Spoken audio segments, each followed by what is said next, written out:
Clicked on mute. Is that good? Hey guys, what's up? So I've got good news and I've got bad news.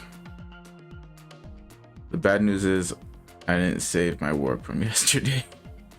We were working on a pair of cuffs. I don't know why you want to make cuffs, but we're making a mold for some cuffs. Cup holders to be exact, but you could follow something very similar to make cuffs. 3D print your own cuffs. Hey, you know, they'll be safe to wear. Okay, let me just make sure we're streaming to Twitch and YouTube and Kick, I guess.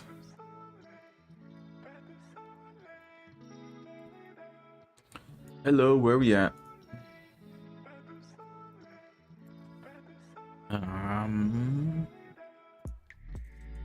Shouldn't this thing just like start?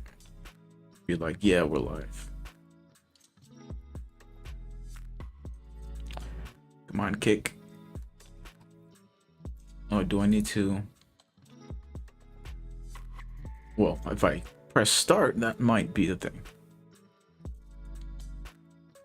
And on YouTube, are we streaming to YouTube? Yes, I think. Are we? Is it? Is it? Refresh. Are we refreshed? Yeah, there we go. That looks like it's working. Hi guys. What's up? I changed the camera position a little bit. I hope you can hear me. I'm not checking the audio through my earphones, so you'll have to let me know. All right, so we're starting over with making this cuff thingy. So we got a new Blender thingamabob up. Blender, I've told you a million times, free software. And this time, let's freaking save this. You know, and let's be honest, let's check to make sure that I did in fact save something. I could have saved a file. Let's just go ahead and check. Come on. Partner. I have it under partners and clients. Oop. This one?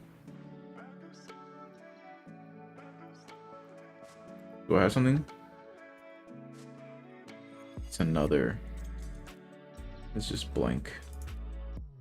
Alright, so we're gonna have to close out one of these guys.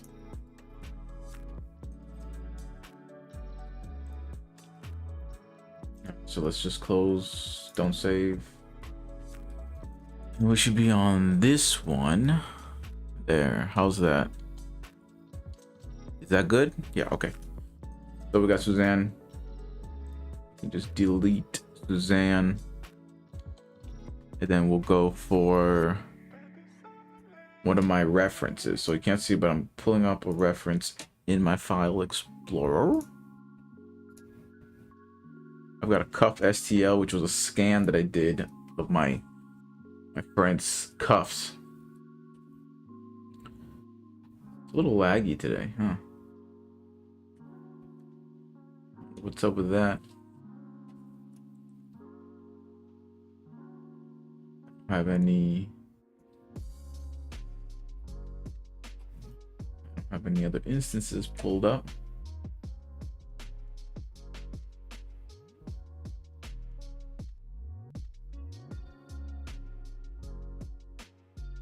Super laggy.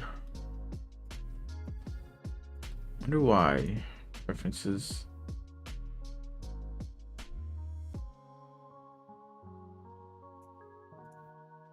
Sometimes lowering your undo steps can help.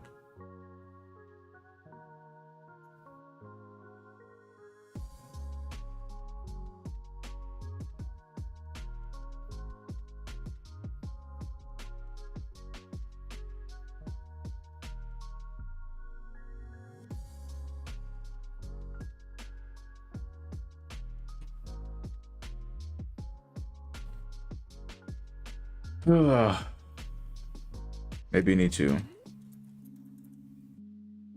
Yes, that's more laggy than yesterday. What is going on?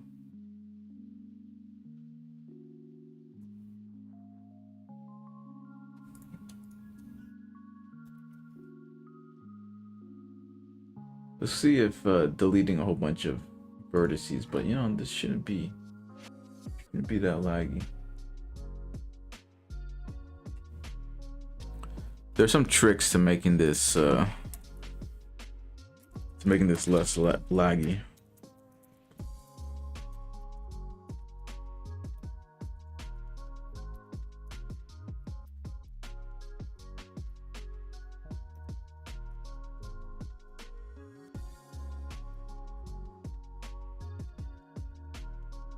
Let's find out if we can do anything. There's some tricks we could do.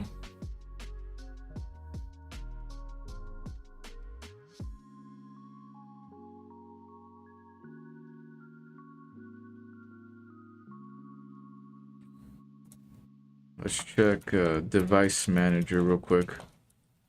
So what's up with you guys? What's going on? Let's pull up chat.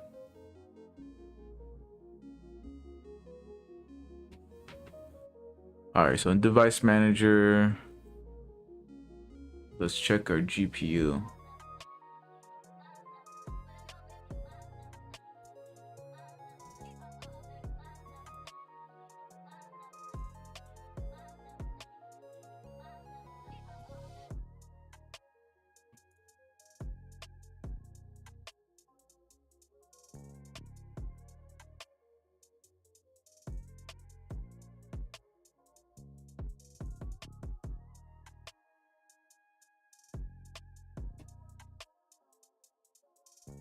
GPU looks okay. I don't know.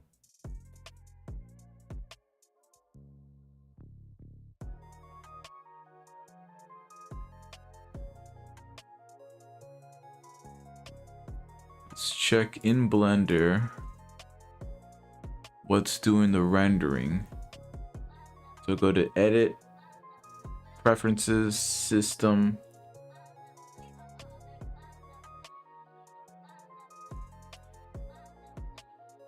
Yeah, I got an old graphics card. I know. Don't embarrass me. Obviously, it's not good enough. Your actual is enabled. Yeah, you're enabled it. Hello.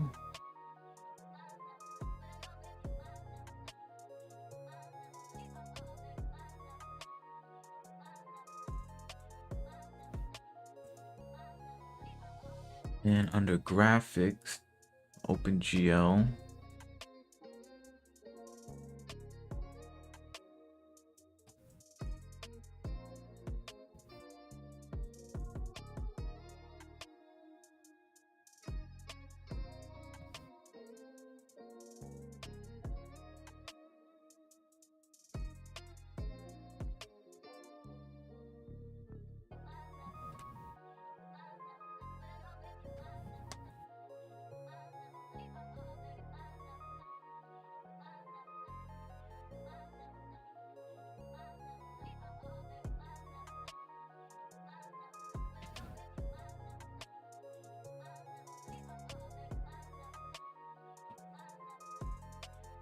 Okay, let's try. Save preferences, exit, and check our overlays.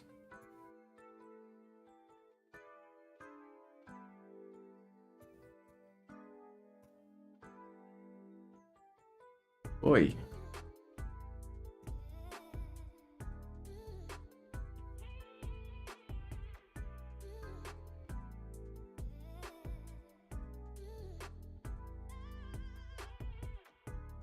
There we go. That's better. All right, so to prepare the cuffs, we want to isolate the cuffs. And yesterday I told you if you have some weird mesh put in, say you imported a mesh like this, either it's a point cloud or something, and you have these floating bits here, you can tab into edit mode. It's a little laggy because there's a lot of vertices. I think there's like 300,000 vertices here. Hit P After selecting all the vertices, separate by loose parts.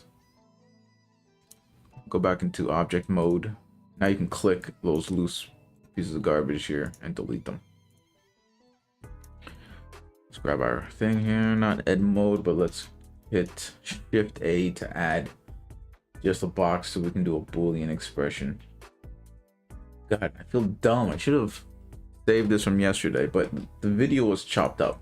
I'm gonna go ahead and turn screencast key so you can see what buttons I'm hitting here. If you guys have any questions, just let me know. This is all pretty basic stuff. You're gonna be doing this, like, you know, every time you want to mod a design. Let's just GZ pull this down a bit.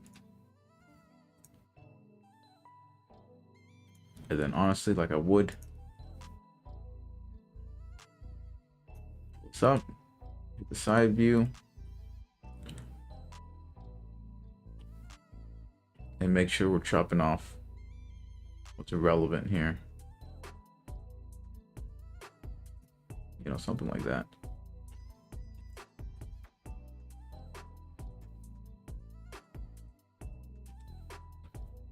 Yeah, this is an actual pair of handcuffs issued by police station. So this is as accurate as we're gonna get. Boolean difference. Chop it up. 3D print add-on. Not export, I'm sorry. Make manifold. Alright, so it's the Boolean made it manifold. So let's tab. Let's figure out how many vertices we're actually dealing with. In your overlays over here, you click statistics. You see we're dealing with 200,000 verts, which is You could probably get a lower with similar resolution in add modifier. And rematch. But go ahead and let me know what's going on with you guys. We're not just talking about Blender here, we're talking about the state of the world. I do like to waste time talking about other nonsense. And everyone's got an opinion. They all stink. I think mostly, everybody's mostly wrong about everything. You know, I think most people are just like right about a few things. I don't know whether they may be a professional at that few things. But everyone's got an opinion. Everyone's sharing opinions online. They all suck. Oh look, I didn't notice that we actually captured some of the inside of that ratchet. You know, the teeth on the bracelet of this cuff. I actually captured some over here. Now these cuffs were really shiny, so I had to spray it with like a dusting spray so that I could capture it. Because these scanners we use, they don't like to scan like shiny stuff. So I had to spray it with like a dusting thing. You can also use stuff like I know there's other marking powders you can use. They're like machining, or even like cornstarch if you can get it to stick. All right, we're gonna increase the polys here until we get a decent resolution, but we're trying to stay close to the 200,000. I think we go up one more, we're gonna go over by a lot.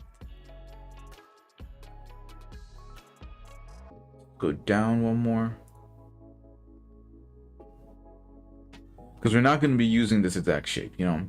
You can use this model as just a reference, basically. And I guess I might make the reference model available for download. I don't have a whole lot of my models. I only have, I think, maybe one model uploaded. Let's snap or set origin to geometry first.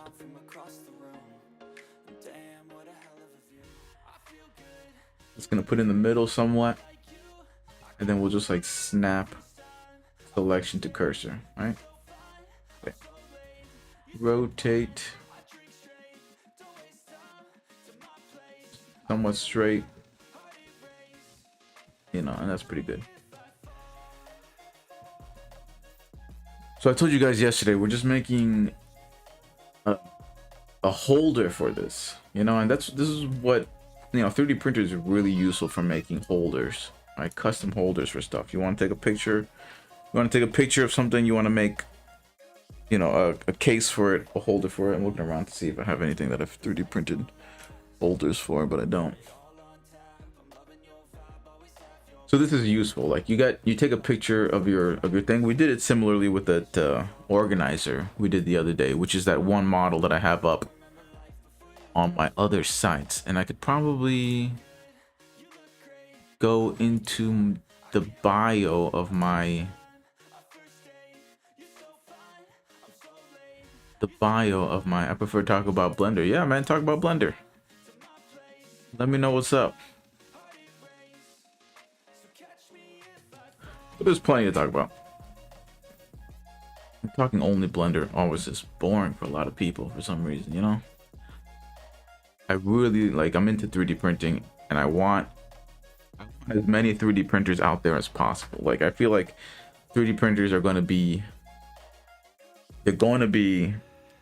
like, what do you call it? It's just going to be a home device. It's going to be like any other appliance in your house. Like you have a normal printer, you have your washing machine, your coffee machine, you have your 3D printer. I always wish I had like those replicator machines from Star Trek. You know, if you're old like that, you go up to it, you know, tea, Earl Grey, hot. Some Star Trek Next Gen stuff. All right, so we're going to be adding in another cylinder, and I did this last time. So your cylinder is gonna have like your default verts, and you can go ahead and change it if you need it to be more defined. You need more resolution, you can add more vertices to it. Now the other day I figured out, you know, how to go into like how to make one object transparent. You can make one object transparent over the other one. It's kind of similar like I was doing with the model gun, but I mean it looks similar to this, so I don't know what the point is really right now. Don't want to make it too complex, but I want to go ahead. I was saying I think in the bio of your channel, I guess I have to like edit the channel or something, because I got a link tree, so you can go to my different like 3D printed sites that have accounts with, and download the stuff for free. I've got hundreds of STLs that I've made over time, and I would like to give you guys, you know, some free files basically, and I also do it for work. What the? That's interesting. Okay, I'm addicted to Blender. Me too, dude. I don't have a 3D printer, but making models for people to print and such. Yeah, dude, it's really useful. You should totally get a 3D printer. My cop friend yesterday, he just called me and told me his son, what is he, like 6-year-old? His 6-year-old son, he came over my house and I was showing him the 3D printers, and he loved the 3D printers. I've got this A1 Mini right here, and his mom was talking to me, and she was asking me which 3D printer do you recommend, and I was telling her, you know, honestly, you know, these bamboo lab printers they're the shit. They are awesome. You know, I mean, I started with what, an Ender. Did I have the Ender 3, or did I go straight to Ender 5? I just started working in prosthetics, and they didn't have like 3D printers, and I decided, you know, let me just get a 3D printer at home because it's something I'm really interested in, and you know, it would probably be useful at work, but for me to have at home. And I figured, you know, the resolution for a big 3D printer is going to be the same as the resolution for a small 3D printer, so I might as well spring for it. And at that time, it was like 500 bucks. I still have it. It's underneath one of my tables, but it came with not auto bed leveling. It came with a probe. Yeah, it was like basically auto bed leveling, but it was really important for you to like go in and tune the bed. And that was, you know, it was all right, but I have back pain, dude. And I spent so much time. I was addicted to 3D printing. So if you think you're addicted to Blender, dude, just start with a 3D printer and you'll be the same. It'll complement you so well. And so my back started hurting because I was always bending over that printer. But then these Bamboo Lab printers came out, and they have such a quality of life like increase. It's crazy. You don't, you know, there's no manual bed leveling. There's way less need to like do maintenance on it. I was upgrading. They come with direct drive hot ends too, so you won't be like struggling trying to print stuff. I was struggling trying to print basic things like a Pet G back in the day using the Ender 5. And these guys are no struggle. They figured it out. And I often thought when I was struggling with that Ender 5, I was like, why? Like, we have our normal paper printers are so complex. You open the thing up and it's got like 1,000 little plastic gears. And back then they're like, oh, you know, 3D printers aren't really reliable. And what? I was like, yeah, for sure.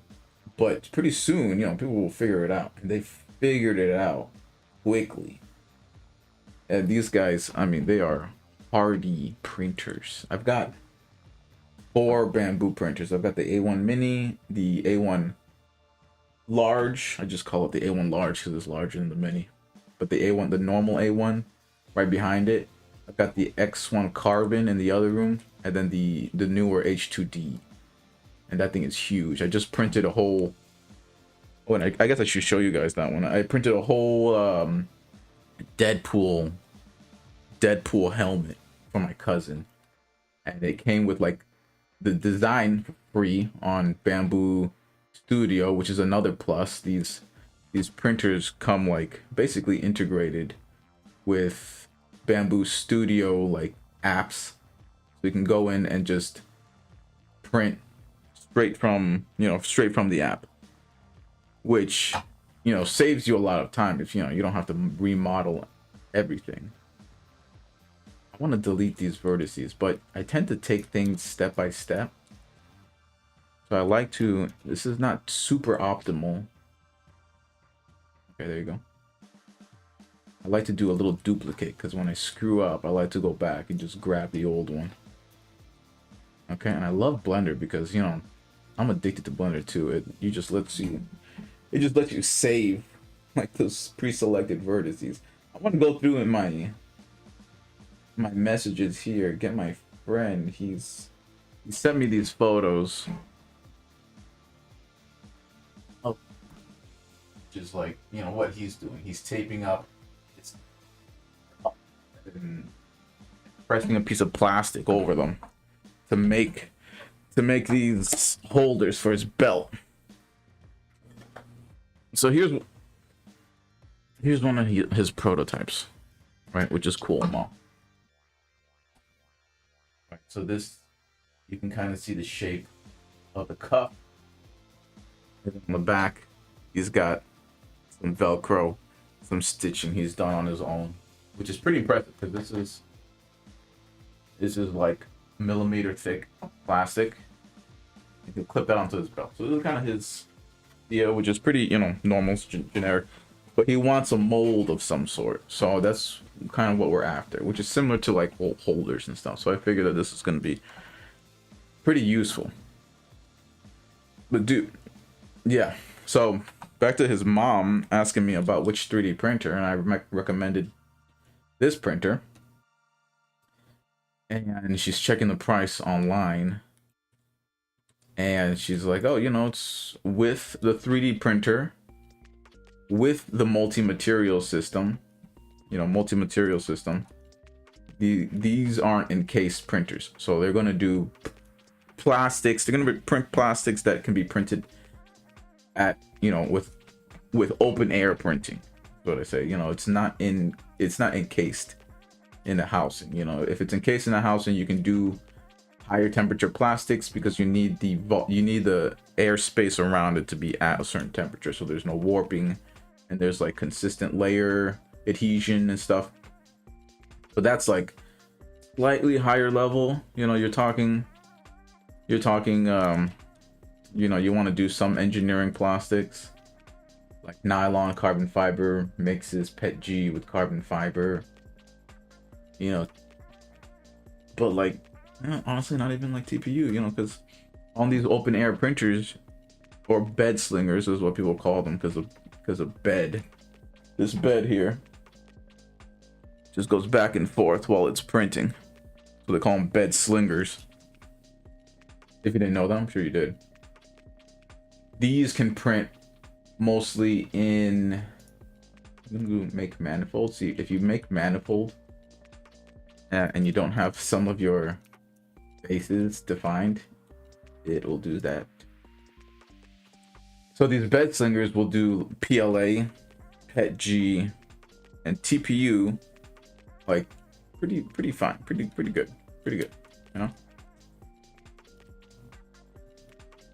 Slow here. I don't know. I feel like I need to adjust the sensitivity of my thing. You know, you already know a bunch of. Oh, look at that. That's basically what we want. That's funny. I feel like you could just throw a solidify modifier on that, and you could be like, you could call it a day. You know. But we're trying to make. Huh? You know, that gives me an idea. What if I printed? What if I actually printed the case? You know, we're printing a mold for him to lay hot plastic over, which I'm gonna have to figure out what kind of plastic I can print this in. Although I got resin printers, so you know, you could potentially print it in some sort of resin that's more heat resistant. But you know, we'll probably try different materials or something. But you could almost turn this into a pocket. You know, you could like throw in a solidify modifier, and I don't know, go negative, positive, whatever, and then go, you know, go to thickness and hit like 1.2 or whatever, and almost make that work. I have to figure out what's going on there. But what we're doing is making a solid piece.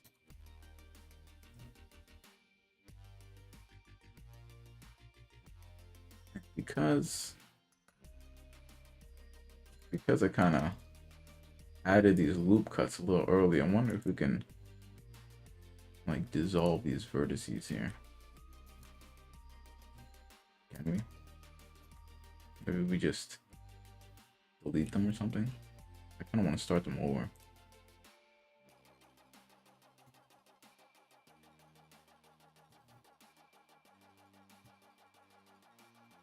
If I did like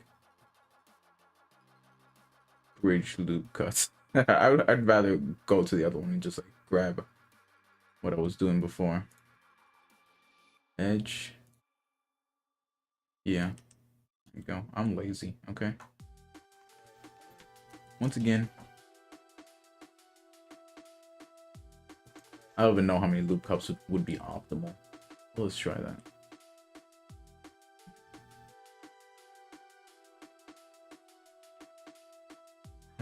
Let's check his photo. I want to bring in his photo. He sent me several different items.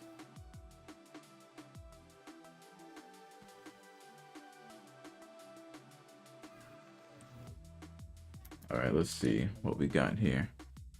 Let's see, right now I'm working on sculpting, animation, modeling assets for video games. Guess I could use a 3D printer for promotional stuff, but I've been more of an environmental guy for a while now. Well, that's cool. You know, imagine like doing printing environments. That would be sick. Especially like you post that and get it out to some people. I bet like, I don't know, I'm imagining like, I don't know, like Star Wars diorama or something. You know, that would be sick. I met a guy who was doing some of the the modeling for, what's it called? What's that new movie called? The K-pop Demon Hunters. He's designing the toys, which, you know, I hear they were late on. Like, they didn't know that it was going to be such a hit. You know, so he's doing the K-pop Demon Hunter stuff. He's doing some toys for that, but he's also done like Hogwarts sort of modeling for some companies, and he's got like I don't know, he's got like this printer that's like 1.5 meters cube, and they printed like an entire scene. I asked him, damn, how long did that take? And I think he said it was just like about a week of straight printing. And I was kind of impressed with that. And I asked him how much infill he used. I think he said like 5% infill. Anyway, if you're doing asset modeling, video games, I mean, you're up there. You're up there in professionalism. I wonder, you know, how I've done some Star Wars Battlefront 1 and 2 levels in Blender. Well, older games, not the newer ones. That's awesome, dude. I wonder what I mean, it must be tough. I've never done scenes before. I've seen tutorials on how to do scenes and stuff, and I haven't needed to do it. I'm a learn as I need sort of thing. I do a lot of prosthetics, so I'll make like silicone for prosthetics, but this is like a guy's fingers right now. He's congenital. I don't know. Maybe he's injured. But he's got these 2 nubs on his arm, and I'll 3D print stuff for amputees. And that's my major job. That's what I do from home mostly. A lot of clinics don't hire technicians that can do 3D printing yet. So I'm kind of like, you know, one of the first who's doing like a lot of custom 3D printing for amputees, and that's where I get most of my experience from. But dude, you know, did you use like Blender for any of your like professional work, or do you use like Maya or something? Because Maya, I know Maya, the reason I don't use it is because you have to pay for it, and I love Blender because it's open source, obviously, you know.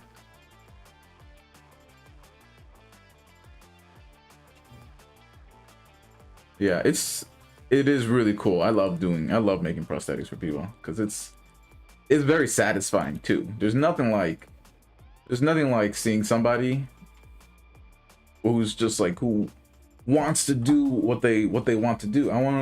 I just want to type, you know, and it's so simple, and it means the world to them just to do something simple. You know, I've done a lot of stuff. I've done a lot of prosthetics. You know, children who want to just like go play volleyball and they need a hand, like they're just like missing all their fingers and they need a paddle. Basically, it's pretty simple. But then I'll just make the interface mostly out of silicone, and then I'll 3D print fingers, and then I'll cover it in silicone, and then, you know, just create something that they can stick on their hand and like zip it up, which is similar to this, because this guy has like a glove that I made him, and then he zips it up, and it's made from silicone, so it's like nice and soft and stuff. And then they'll just put that 3D printed thing on. But then when they're ready, because I like the 3D prints and prosthetics because they could just use a heat gun and modify it. So this thing has a hook. I 3D printed a hook, and if it's not like super right, they'll just heat it up with a heat gun and bend it in the right position, and then they'll send it back to me. And then in the other room, I have a lamination station for carbon fiber. So I'll lay up carbon fiber, and I'll inject resin into the carbon fiber, and it'll saturate, you know, the carbon fiber layup. And then after it cures, it's just like a 3D print, except it's covered in carbon fiber. You know, you could laminate carbon fiber over top of a 3D print, but what I'm doing is just like a pure 3D printed thing, and then I'll take out the internal thing. It's just a hobby for me right now. I make models for other people, but when I start working on my own game, I will make models in Blender and then transfer them to Unreal. Oh, that's cool, dude. You feel free to hit me up if you ever need me to do anything for you. I'm sure there is. I need to in my channel, I need to drop my link tree or something. There's got to be. I'm somewhat new to this, obviously. I'm very new to this. Although I've been making, like, if you check my Instagram or my YouTube, I've been making short videos about prosthetics for years now. So you know, when it comes to content creating, I've been doing it for a while, but when it comes to doing things that are live, I'm very new. Which is why I'm like always talking about other stuff too, because I'm very distracted. I've got ADHD like crazy. And my wife and my dad are like, "You're always talking to yourself, you freaking weirdo." So I'm like, maybe I can live stream something because I can't control my mind. Do I have? I think I still have. Oh, I have the solidify marker up still. There. I don't even know what I'm doing. This guy was telling me that I could cut it in half and then reflect it, which I guess so. But do I really need to? It's not like I'm doing the same, and like I'm not doing this instantaneously. So that's cool. The hobby, dude. So are you? You're self-taught. Are you self-taught? I'm self-taught, but I'm still a novice. How do I?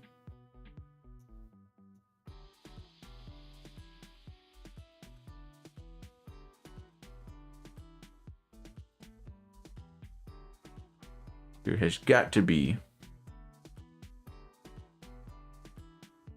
I mean, I bet you are self-taught because I mean, who's gonna? I don't think there's a. I don't know if there's a whole lot of Blender classes at colleges. Yeah, loads of Googling, right? And YouTube tutorials, dude. Yeah, I call it YouTube University. I'm pretty sure at some point YouTube needs to start like offering some degrees based off of how many tutorials you've completed, because hell, that'll be cheaper than going to college, right? College will just become so expensive that you have to do everything on YouTube tutorials. I mean, let's be honest, how much do you learn in school that you like don't learn in job? Like most of your learning, I think, comes from actual doing. But you know, college obviously, yeah, I think college is important.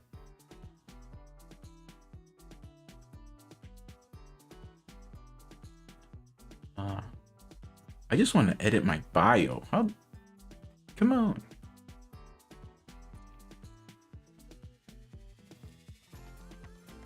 I thought I just did that. YouTube.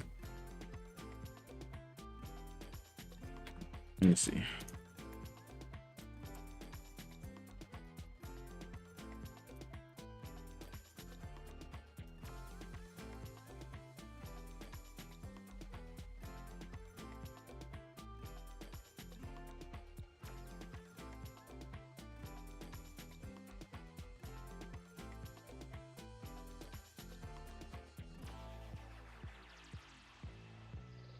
Oh, it's an about.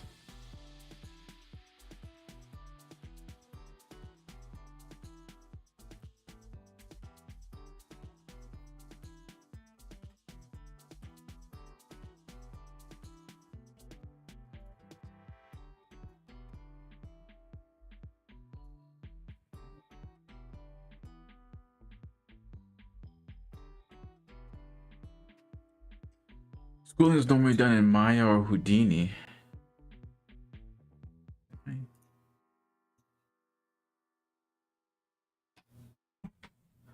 This wall to me that hospitals don't employ 3D printers for prosthetics.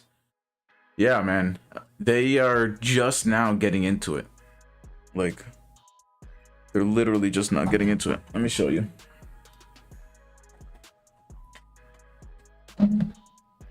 All right, so normally a clinic will be like a privately owned little shop or something that an amputee goes to right out of the hospital, you know, and right out of the hospital. And the hospital will usually be like associated with a prosthetic clinic. So then you go to a prosthetic clinic, kind of similarly to how you'd go to an eyeglass facility or a dentist, maybe. You know, it could be a little clinic. And they're just now getting into printing. This is 3D printed nylon on, I'm not sure which machine this is. Somebody had sent me this. I don't know if you can see the layer lines. But this guy is 3D printed, and this is a boot. So we can get that right. This is a boot, kind of like similar to like if you, I don't know, sprained your ankle or something, or you're recovering after a broken leg. And it's got this Velcro on it. And this is fairly new. Like they're just starting to do this, and that's understandable. But the smaller clinics, they don't have a whole lot of capital to be throwing into 3D printing. And so the last place that I was working at, you know, when I mentioned 3D printing to them, they're like, "Oh my God, you know, we don't want to buy $100,000 3D printer, $200,000 3D printer, $1 million 3D printer, you know, just for you guys to be trying to 3D print stuff that's not very strong and whatnot." But I mean, that immediately changed. So I was like, first of all, you know, hobby grade 3D printers they're hobby grade, but they come from industrial design. They are almost industrial 3D printers. You pay like $100 more. I mean, I have a $3,000 3D printer in the other room, and that thing will do, you know, medical grade plastics that are fairly cheap.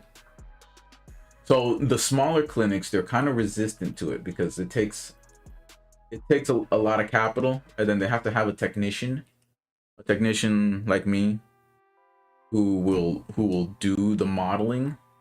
Like, I don't know, like take a scan, and this scanner is about $2,000. So, you know, maybe you're talking a $5,000 investment for the whole kit and caboodle thing. You know? So, I mean, is that really that big of an investment? No, I did it at home, and I have, you know, 4 3D printers and 3 resin 3D printers. I could save them a lot of money overall. I could save them a lot. Yeah. Plus, you could form fit things for specific clients. Exactly, dude. And it's every single day, almost every single day, I discover a new use for the 3D printers. I mean, you could normally traditional prosthetic making involves you having to pour a block of plaster into a mold. So you'll take a cast of somebody. No, you'll take a cast of somebody's arm. Okay, so this is hollow right now. I just broke off the support. But they'll plaster wrap somebody's hand, right? And that'll solidify, right? And then they cut that a little bit. They'll slip it off of the patient's hand, right? And then they'll pour plaster into that, and they'll stick a pipe inside of it, right? And then they'll remove that, and then they'll have a positive of the negative, right? And then from there, you have to spend, you know, an hour, a couple hours, depending on the size and whatnot. They'll do this for whole legs too, so it'll be a huge leg, and you have to shave down the plaster in the locations where they need to be tightened up or loosened or whatever. They'll add plaster if it has to be loosened and stuff. So you have to work with plaster, a plaster block, which the plaster itself, like the powder plaster, is like, it's a carcinogen for your lungs in the first place. And instead of just photo scanning, yeah. So now we got these scanners, and you could scan. I scan people's molds all the time. Somebody will send me a plaster block already done, and I'll scan it and I'll 3D print it. Now the crazy thing is, after you like laminate this thing, like the traditional method of making prosthetics, you would laminate this thing in carbon fiber, so it's locked. It's locked on top of the plaster, or the plaster is locked within the carbon fiber, and you got to go in and you have to chisel the plaster out of this carbon fiber shell. You have to chisel it out of there, and you know that carbon fiber is like somewhat brittle, so you make one mistake and you hit it too hard, you can crack the carbon fiber, and then you got to start the entire process over again, pouring the plaster, shaping it, laminating it, and chiseling out the plaster, which is why I instantly moved over to 3D printing. Because the crazy thing is, and not a whole lot of people know this, but you can print dissolvable plastics on a 3D printer. You can print, it's called PVA, like polyvinyl acetate or whatever, and you can print something in this dissolvable material, right? You can laminate over top of that with carbon fiber, and then you can dunk the whole thing in a bucket of warm water, and you can come by a half hour later, an hour later, and the inside will be totally dissolved out. So there's no need to like be there chiseling with sharp objects, slipping and hitting yourself with a hammer. No need to like stand there for a couple of hours trying to carefully chisel out rock out of a carbon fiber mold.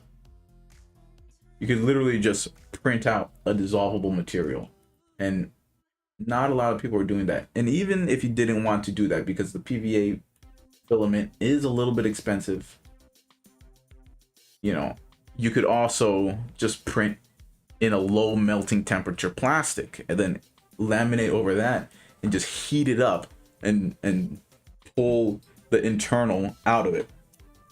So I'm using these techniques now, which are, you know, they save me time. They save me, I don't know, probably they don't save me a whole lot of money, but time is money. You know? So less injuries is money, you know? Most iPhone these days can photo scan too. Exactly. I guess people are just slow to change though. Yeah, and it's really is like my old bosses were, you know, these boomers, they were really resistant. And I'm telling them, look, literally, you have less injuries too. Like that's less, you know, worker comp. That's less time spent like recovering. Is, you know, and they're just like hard. Like they just laugh at me every time. But now 3D printing is taking over the prosthetic industry. It really is. Every time, every day, there's a new technology coming out. There's like, I mean, I told you, like, I make things out of silicone, so I have to like use silicone like clay and wrap it around somebody's mold. And even now they've got like these silicone 3D printers. So, you know, you can print in like TPU, but you can also have a special machine that injects like a 2-part platinum silicone into a vat of like hydrogel, and it'll create a prosthetic liner, the silicone liner. I was wondering if I have any. They'll print the silicone liner out of just like in the hydrogel, which is amazing. I would like to get one, but that's new. And I tried to inquire on how much it would cost to have this silicone 3D printer, because I would, you know, imagine that would jive well with my little project that I'm doing here at home. And their answer was, what's your budget? Was their answer. And I was immediately like, you know, I'll just wait a little bit. I'll just wait a year or two so that the price falls. I don't know, because there's, you know, China is where these bamboo lab printers come from. And, you know, they're doing really well. They've taken these bamboo lab printers, they've taken over the market. And I don't think I mentioned the price of these bamboo printers, but these bamboo printers are, this little one is $350 for the printer and the and the multi-material system. And yeah, so yeah, iPhones, they have the technology. We have the technology. Selection to cursor. Okay, yeah, we have technology. In the prosthetic industry, there are scanners for your phone. So I've got a whole bunch of scanners on my phone that I've been trying out.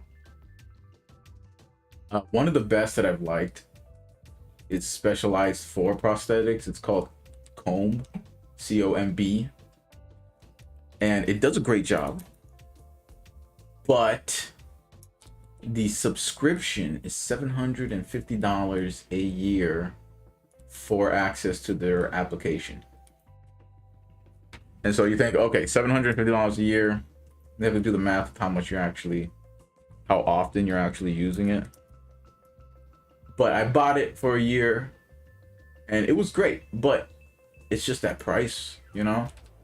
That price is a little expensive. Now, there are free ones out there, and the ones that I tried at that time, like a year and a half ago or so, there was just like nothing on the market that was really good. And I've got,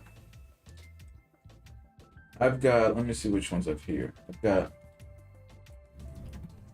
even have a folder on my phone for scanning. Damn. Okay.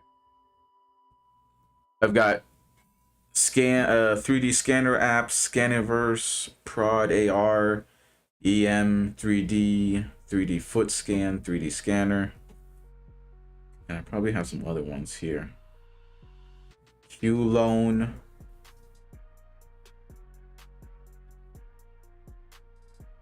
Yeah, so you've got these apps. Now, honestly, I'm thinking the phone has built-in, what is it, LiDAR or something? Or true depth camera sensors to it.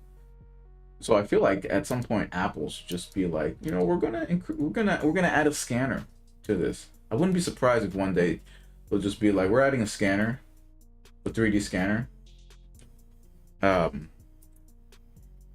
know, I'm not sure why they would, but I mean, eventually they will. Especially, you know, as things get inflated in price, you know, people are gonna like want to make their own things. Like, I know during like the Great Depression, like most people were making their own stuff to kind of like combat that inflation, or yeah, and wages being like low compared to the cost of things. You know, like I think they were, at some point, people were buying bags of rice to eat, and even the bags of rice, like the companies started noting, oh, you know, they're using the bags of rice to make clothing, so let's print patterns on top of the bags of rice, so people will buy our bag of rice and get some more use out of the bag by making clothing. Which is, I am laughing, but that's super depressing. I wonder why they call it the depression. But companies now don't like, they're very resistant to giving that extra value to the consumer in that form. You know, it's kind of like McDonald's back in the day having playgrounds, having like, you know, Nintendo 64 terminals where kids could come and play the Nintendo 64 and try it out at the McDonald's. So that was the day. I'm a little old. Okay, I'm only 33. Only, I'd say, you know? I think about how deuce. You know, honestly, this guy's gonna be laying it on top of something, so like I'm trying to figure out what I would do first, because I will create some sort of backing or something.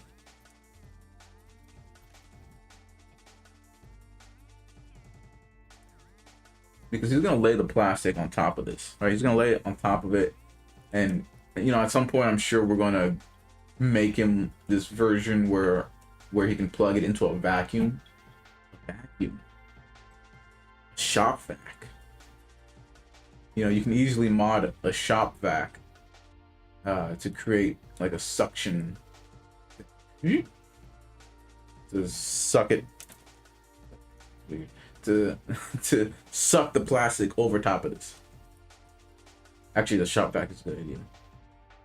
I use a compressor that I've just reversed the input and output on the compressor, so that when I turn it on, it just draws air, and then I will, you know, I'll lay plastic on top of stuff, and they do that often in the prosthetic industry too. That's like the major way they do stuff.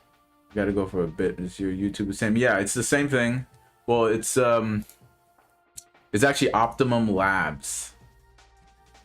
OPTIMUM Labs, and it's a little hand. It's a little like cartoon hand, and I might change the logo so it's easier to think. But yeah, it's a cartoon hand. It's blue. Optimum Labs. It says OL in it.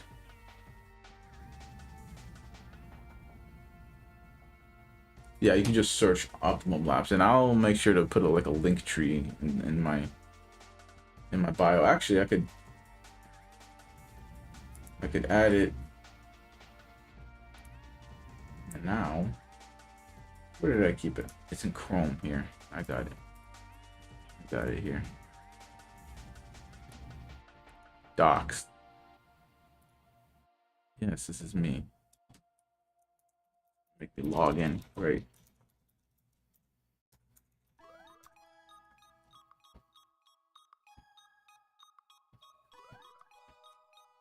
Other one, I guess.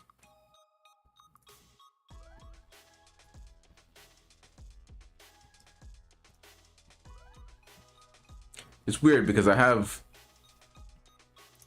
got a little business, and connecting it to my automail mechanic is like a little funky. Here.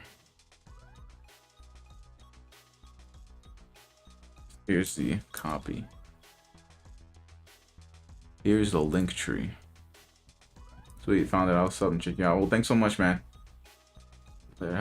Yeah, thank you. I appreciate it, dude. Thanks for coming along. You have a great day, man. You're awesome.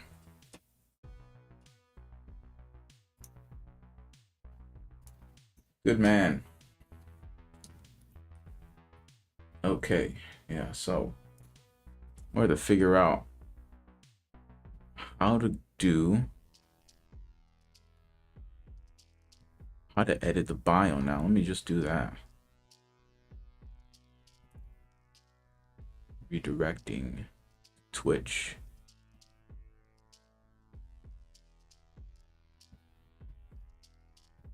Just got a lot of media stuff. Okay, yeah, yes, I get it. It's good. Twitch is good too. Stream too. I get it. I get it. But how about you let me just edit my bio?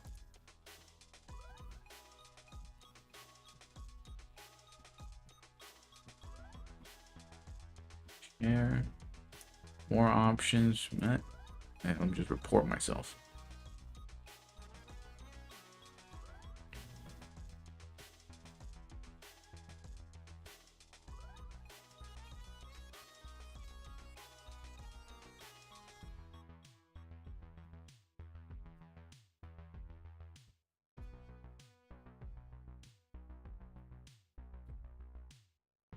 Theme summary.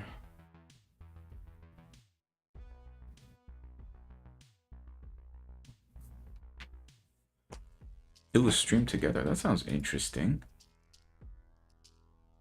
I'd love to stream with somebody.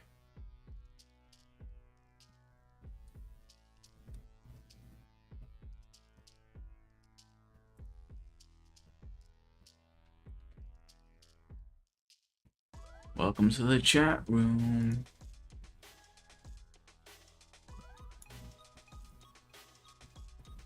Yes, I would like to.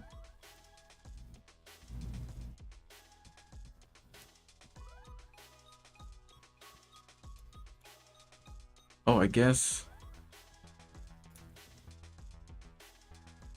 Here we go. So retarded. Bio. Great. There. Link in bio. Oh, I can say that now. Link in bio. That makes sense. How about that? Now, what if... Yes, I know I'm live.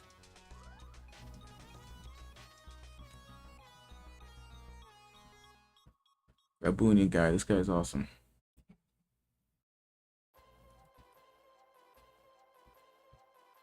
I'm just gonna go ahead and go into my YouTube, see if I can edit my bio too. But they're like, I guess I could post my links just like in the thing. I guess that's interesting.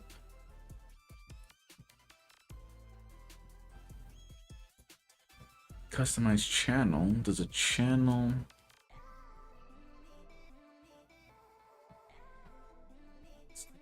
have a bio? Name, handle, pronouns, description. This would be similar to copy.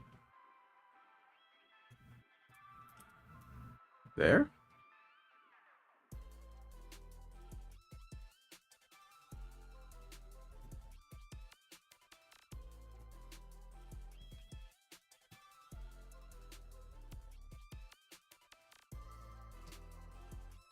Who's gonna add?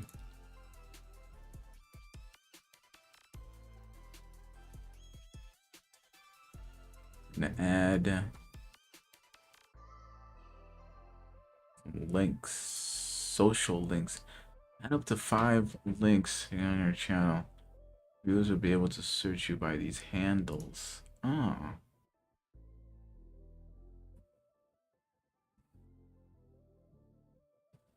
Yeah, I mean, I suppose it, you know, I should populate everything, huh?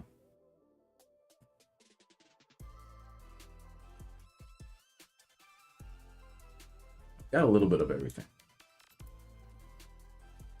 Like, oh. Spell. I was so bad at spelling in school. I was so happy when autocorrect stuff came out. I mean, you know, like at least the auto suggestion. Oh, do I already have YouTube put up here? I do. Okay, that's fine. I have a coffee thing. Like a support through coffee. Because I literally use every penny I have to make prosthetics for people. You know, I'm like, yeah, you know. My family was very much like, what do you need money for? You're not going to take it with you when you die. And, you know, I've carried a little bit of that with me everywhere I go. And so I'm not like I'm not into like massive profits and stuff. Lots of people in the industry, like, yes, okay, making profits, very important. But also, a lot of people who need prosthetics don't have the money for super expensive prosthetics. Yeah, and I do wish life were just cheaper. You know, everything was more affordable.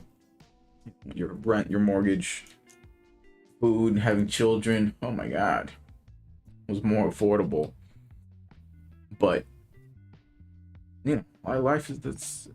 People need to do the things that they're passionate about. If not, you know, people get depressed and their lifespans are shorter. I mean, lifespans right now are like ticking down, which is super concerning. TikTok ad. I guess I'll throw up my Maker World stuff. Blech. I guess I'll throw up the Maker World stuff for 3D prints. That's all in my link tree, so you can always find the stuff there. And I know I only got one thing there right now. It's that last project, but bear with me.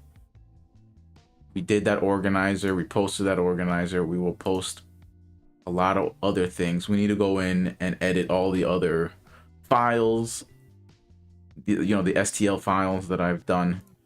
Just make them a little better, a little easier to print and stuff. Make sure everything's manifold. Make sure everything is seamless, so that you guys aren't having any issues when you try to print it. Okay, Discord, Instagram, Twitch, Kick. This is for my YouTube, so I guess I'll just go ahead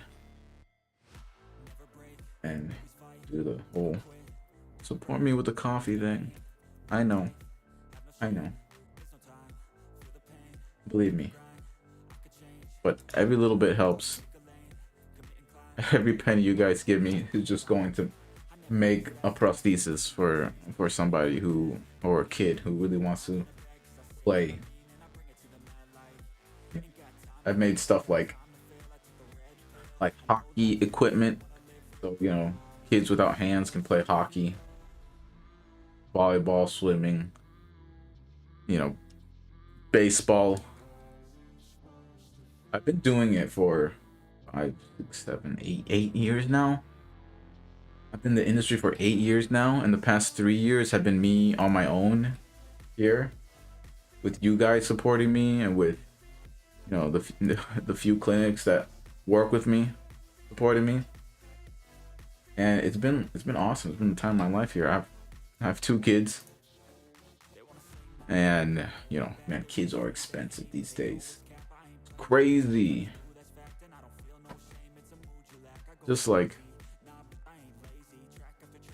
childcare is so expensive. It's basically a whole rent.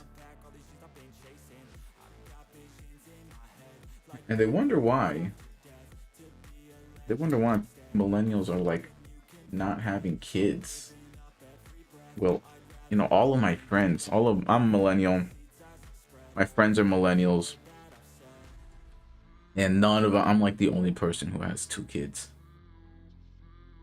And it's just because, I work from home, and I also live near my parents.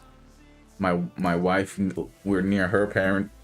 She's got one parent here, and right now her grandmother's upstairs taking care of the baby. But afterwards, after she leaves, I have to take care of the baby, and that is no big a deal. I'm so lucky I can do it. But like, how many people are able to take care of their own children? Holy cow, dude! Nobody. Everybody needs to freaking work. Like, it's not like back in the day when you could have like one salary and survive. Okay. Viewable on TV, viewable on desktop, viewable on all devices. I kind of wanna have some of it viewable. I'm sorry guys, I'm just editing the banner stuff so you guys can see,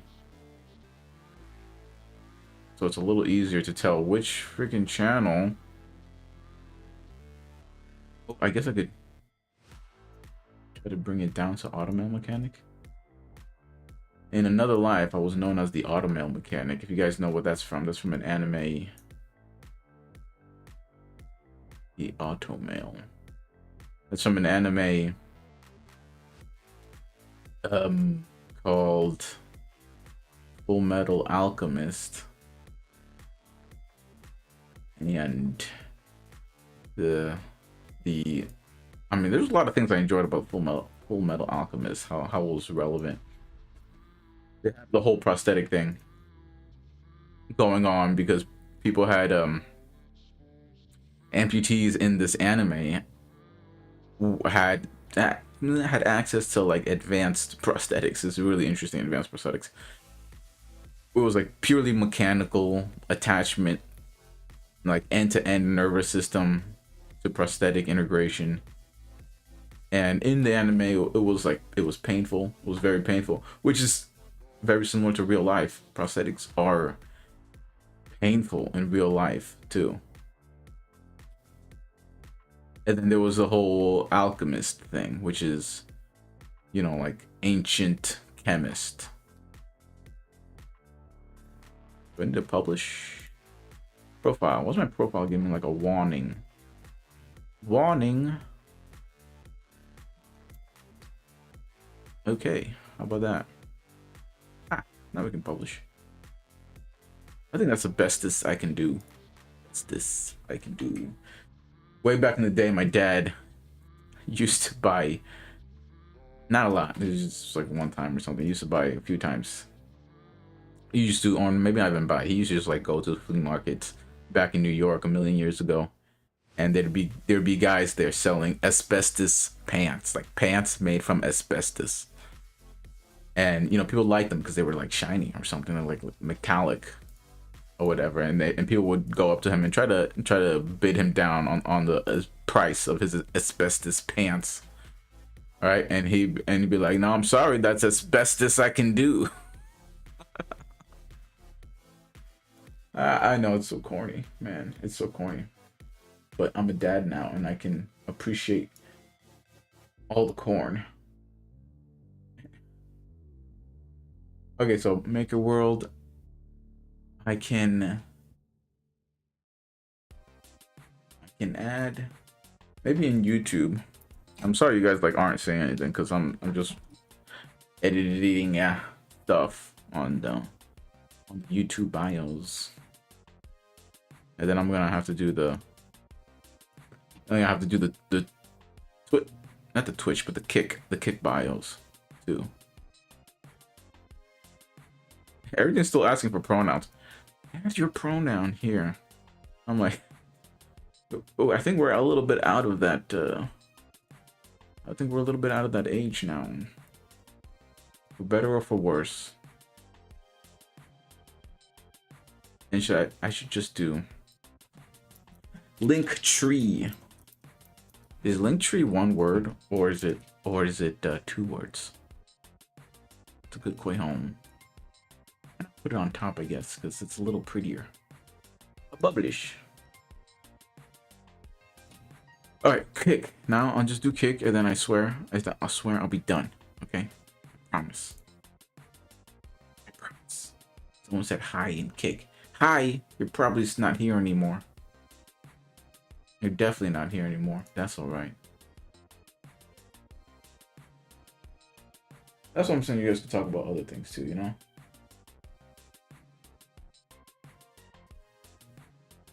Oh no, I just got a message. My nephew has a fever. Oh no, he has a fever. You know, there's a family night. Tonight we have family night, but my nephew has a fever. Just want to, you know, poor guy. I could bring him my PSP, so even though he's isolated, he can play something.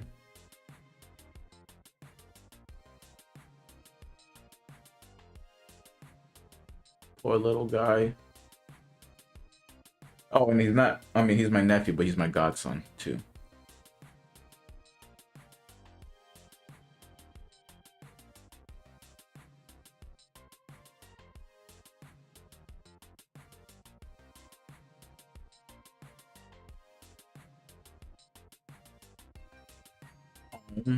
See, he can play on my PS Vita if he wants to.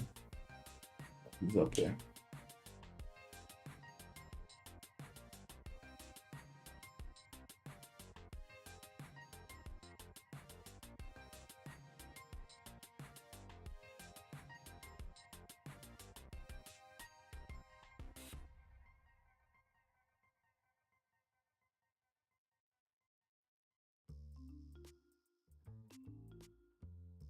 Play on my PSP if it's all right.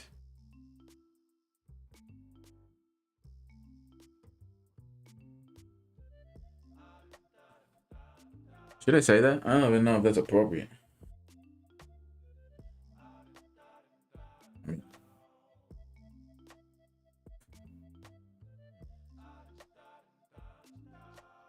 I'll just clean my PSP afterwards, but His parents want him to be playing.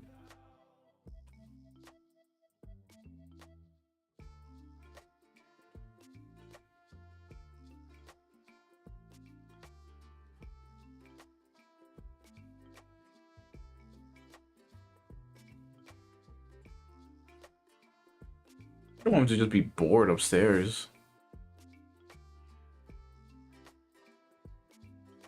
I've got all these. I collect these mobile gaming devices. The smaller ones. I like the smaller ones. I just recently got this what's it called? Q13 or something? For the phone? Bluetooth. Oh shit. Bluetooth. It's got 4 buttons in the back, which is why I got it. Even the scuffed ones have like 2 buttons in the back. I'm like, what? That's only 50%. It's 50% less back buttons for 50% more money. 50% more money? It's like 100% more. This thing is 30, 40 bucks. That one is like 70, 80 bucks, and that's it. It's got 2 buttons in the back. I'm like, oh my god. So I have the Vita, and I like them because it's more pocket sized, right? It's more pocket sized. Of course, the phone screen is actually bigger, and I've been playing Destiny Rising Mobile.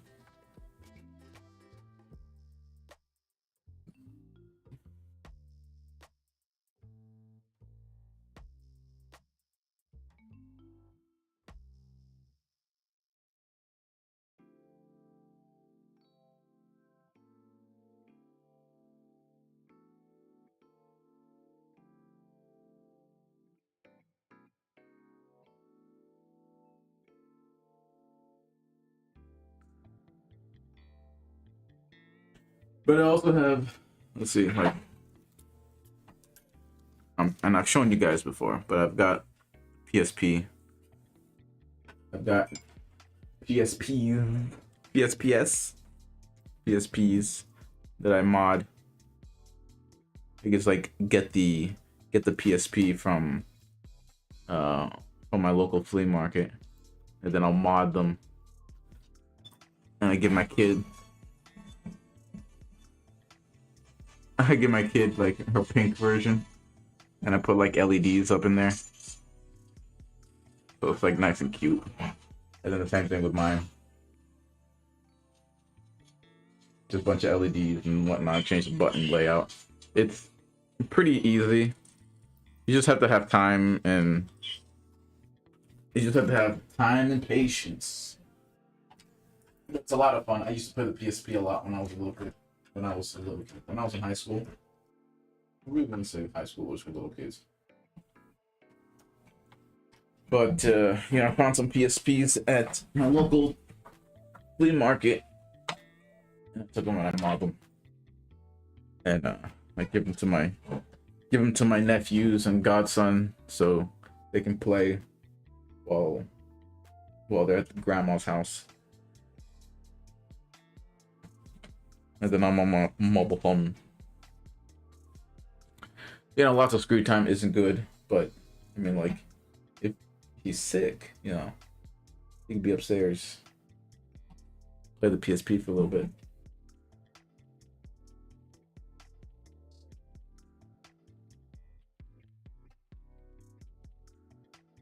You can play mine.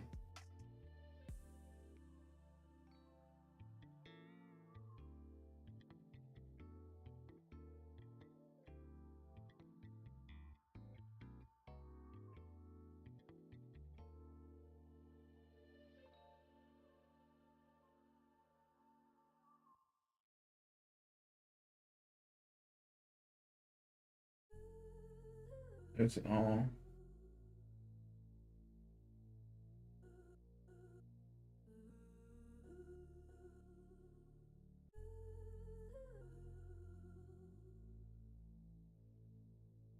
Word that. Oh, he can play my PSP for some time. I mean, I know people don't want their kids on screens all the time. I have kids. I don't let them be on screen all the time.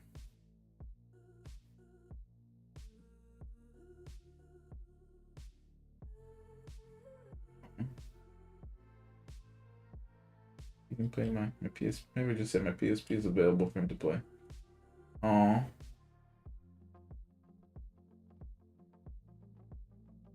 PSP will be available for him.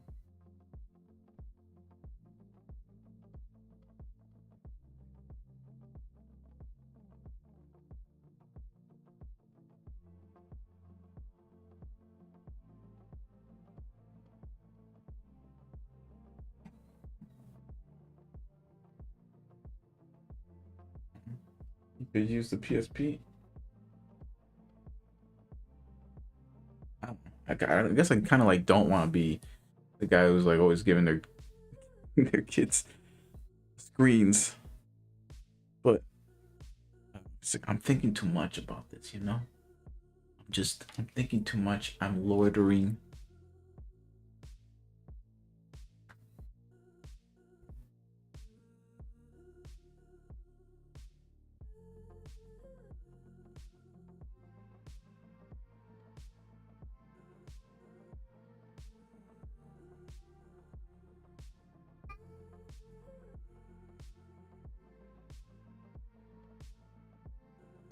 Oh, he could use a PSP if that's all right.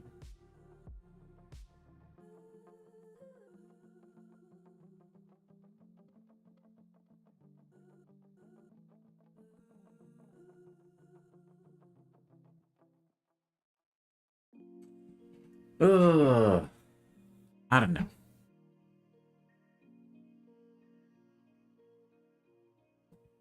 I'd say, oh, you can let him use a PSP. You could let him use the PSP.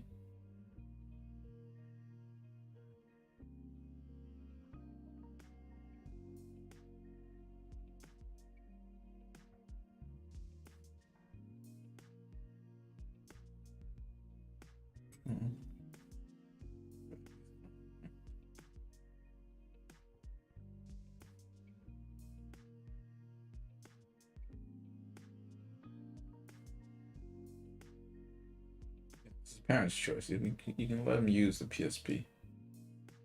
He's my sister's son.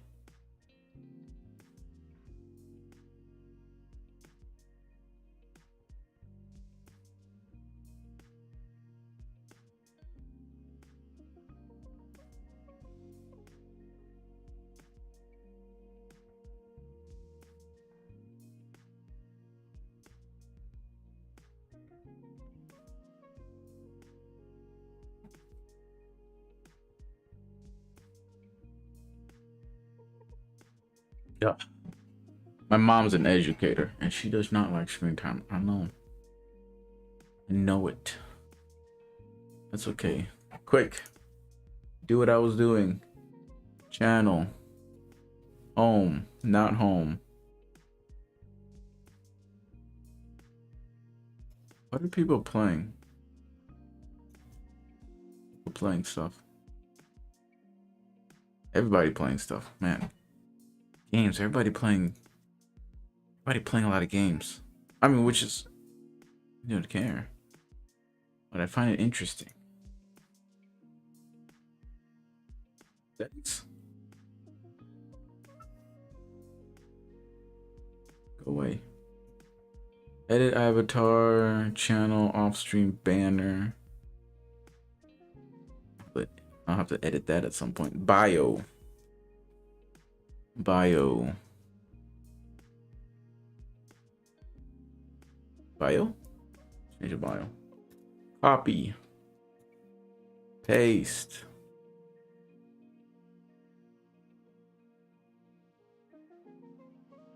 Twitter. Funny, Kick still calls X Twitter. Do I even have a... Do I even have? Not now! My Twitter username is just my name. wgarcia. I've got a little picture of a hand. It's a little picture of a hand. It's a blue hand. Facebook, YouTube, Optimum Labs, Discord, TikTok. TikTok, again, I don't use TikTok that much. I mean, I do post like short form videos of what I is doing. And what's it called? Because they just want the username. Optimum Labs LLC. Optimum.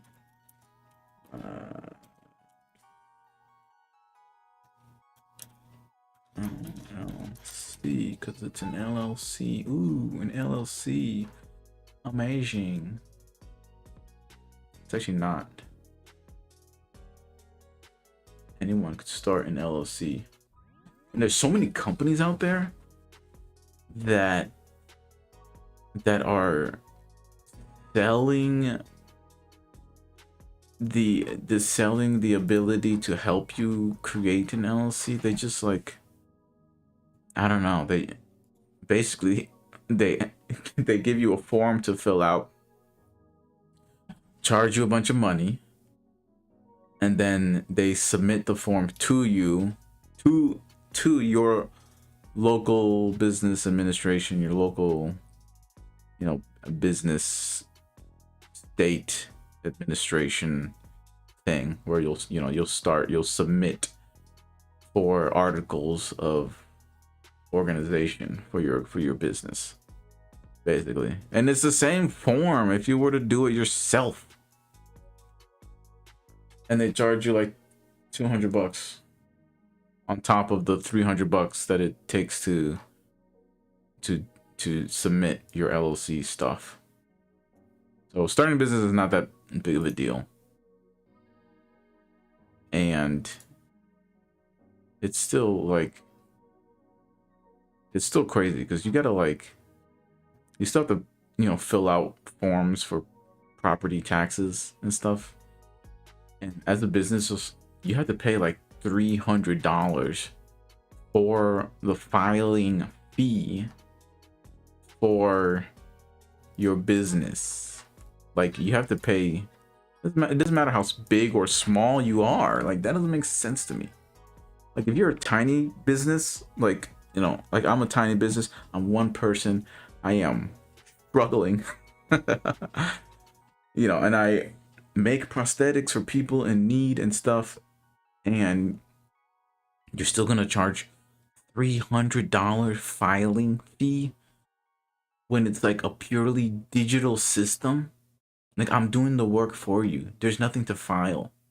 It's just gonna go in a matrix array on your software or whatever, and be stored away on an Excel spreadsheet or whatever. Shocking. So, you know, sometimes the bar for entering business can be a little high, because it's like you need capital to start a business so that you can try to accumulate capital. But it's like, if you want to start, and we're a country of people that want to start businesses, right? We're supposedly a country of business people, but, you know, like, way to make it hard. Okay, so I think, I'm sorry about all that. I think everybody's updated. You can just go to my bio and check out the link tree, I think, and that link should work. Let me know if it doesn't work, so we can finally go back to what we were doing, which is modeling a vacuum thing. Huh? Someone's calling me. Yes? Lunchtime. Okay, I'll come. Thank you.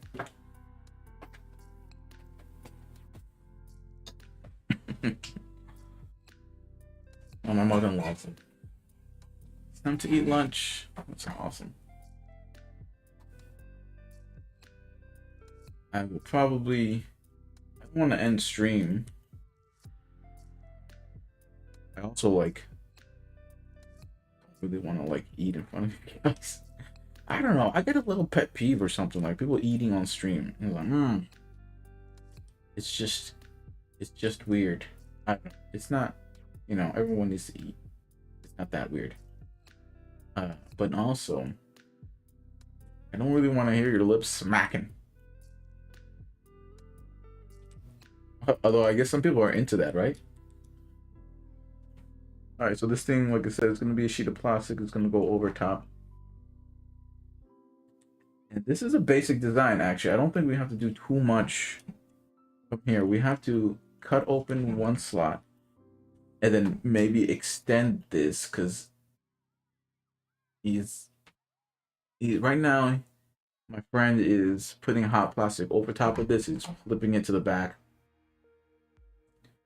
and just pressing it with his hands, which is fine, which is great. And I might make some different versions of this. That's all. You know, we go to wireframe.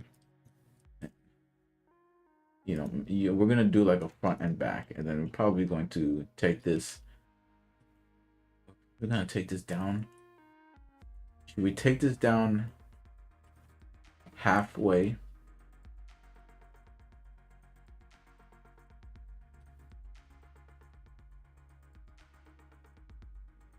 Now we could probably take this down.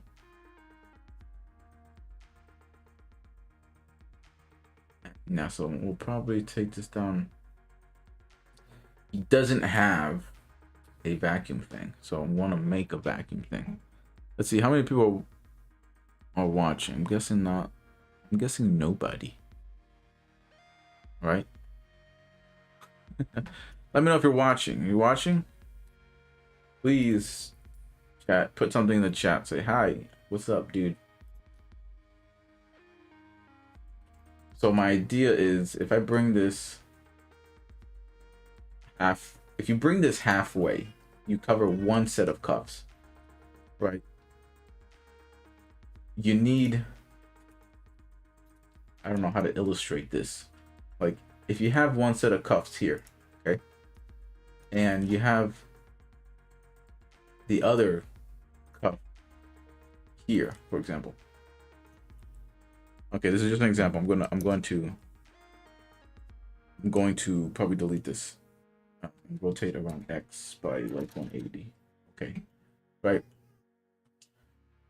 So imagine you set a piece of plastic over top of this, and then you sandwich it together.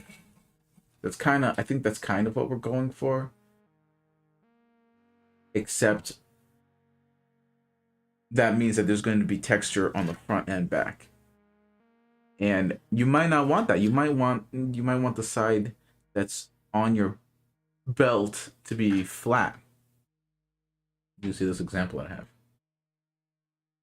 Okay, so that's going to mean we're gonna do one side that's practically full height, and then one side that's gonna be flat. If you attach this to a vacuum, so like a shop vac, then we could get better definition. You know, it would suck in and get better definition. But we're not really thinking about that for now. So we're gonna probably do both. So we're gonna duplicate, and there we go. That's a little slow, very slow. So we'll just do what's possible first for him, which is going to be like a no shop vac sort of deal here. Okay. So let's just bring this back up for reference. Doop.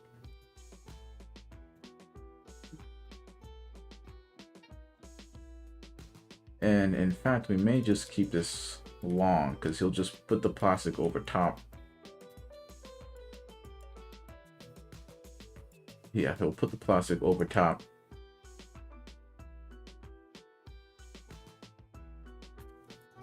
Is this the right ball? Is it about right? Yeah. He'll put the plastic over top. And just press it down with your hands. Really? But maybe this will give him an outline. Okay, and from here, what we do...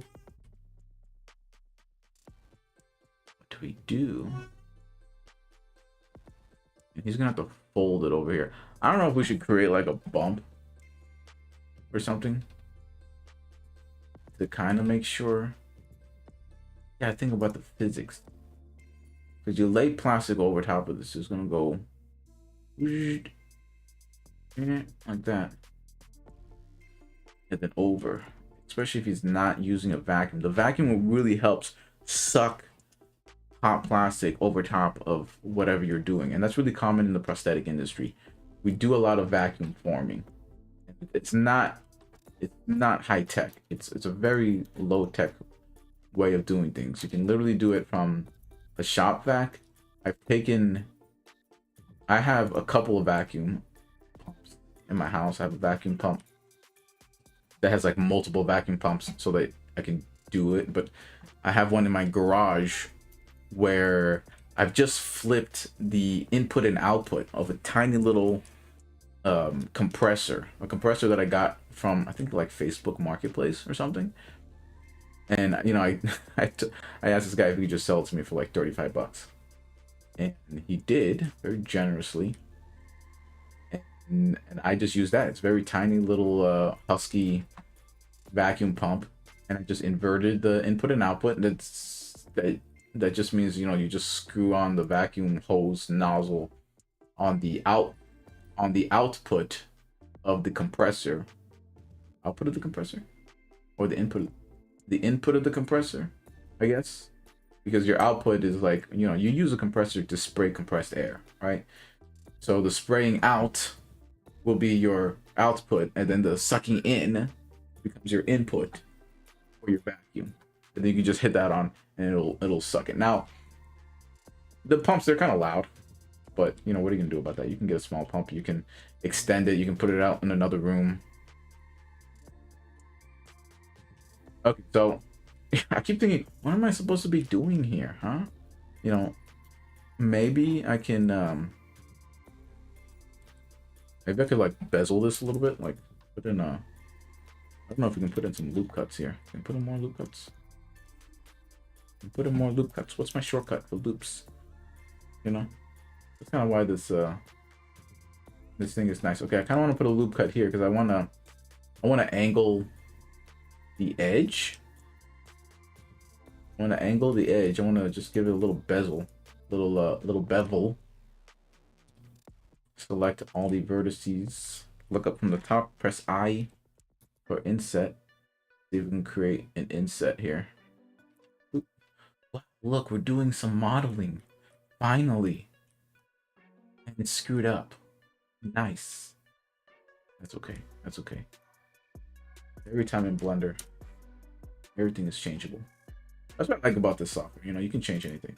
Grab those vertices, grab the other vertices, hit merge or just M, and then just go merge at first. That will probably do. I don't know. Everything here that I do is trial and error, okay? Don't judge me. I'm a novice. I've only been doing this for 3 years. 4 years. Merge. ADD at first. Alright.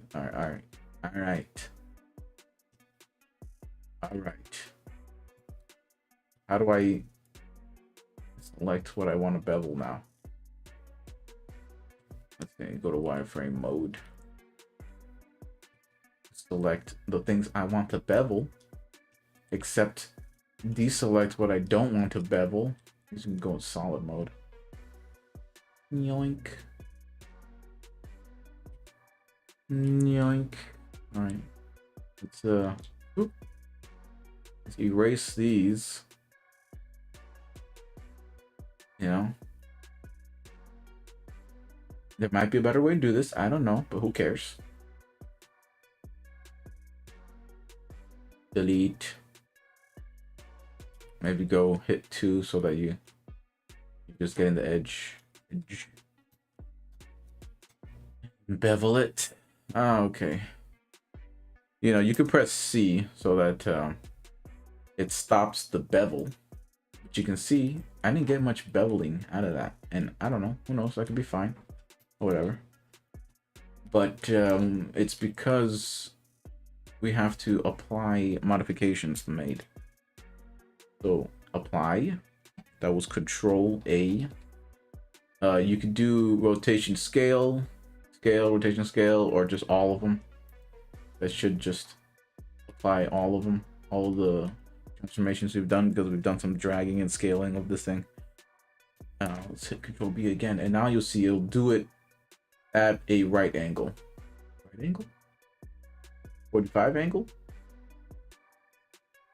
You could just like do it all the way, or not so much. But let's take a side view, go into wireframe, hit that bevel, and see where we at here.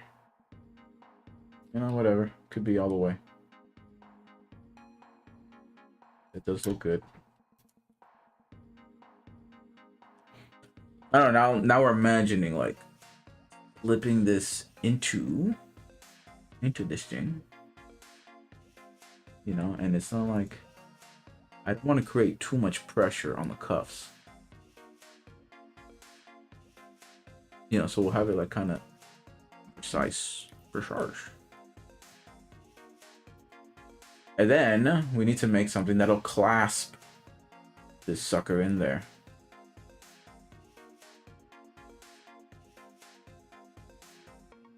You know, and I don't know if like, you know, I don't know, like I said before, what we do to divide this guy over here. Actually, did I use Blender will remember what your last settings were, or when you input this thing. So I input this, I want to input a tiny cylinder, but it's saying 200 vertices, dude. Which is too many. Even 62 is too many, honestly. But I don't care. Rotate around Y by 90. Something's weird there. There we go. Rotate Y 90. Scale in the X direction.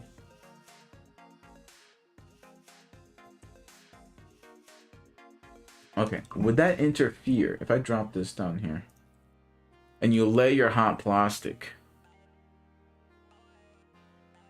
You lay your hot plastic like so, and then you fold that over. Does this help you create a fold over or not? I don't know. Whatever. We'll cross that bridge when we get there. But for now, we'll just keep it. Then let's see. Okay, so this is our exterior kind of holding my jigger, and I want to kind of, I don't know if we slice this in half. There's some ways to do that. You know, we should grab everything and duplicate it again. It's a lot of vertices, so it's gonna be a little bit laggy. You know, you could also do incremental saving, which I suggest. But this works too, because I need to go back often, because I am a screw up.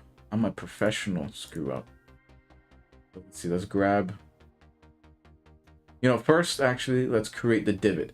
So we need some sort of like divot thing to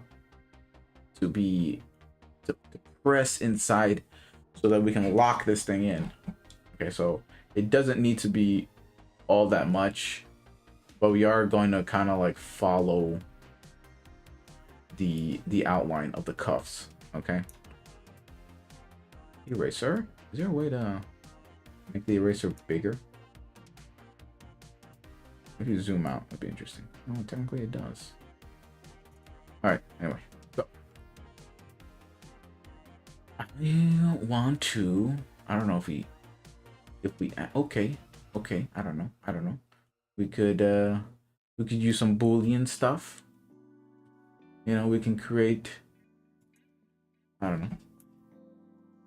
You know, sometimes in Blender you don't necessarily want to you want things to be, you want things to make sense geometrically. If you're doing animation stuff like our previous viewer is doing, like, yeah, you want everything to be in quads, so when you do animations, everything is like makes sense.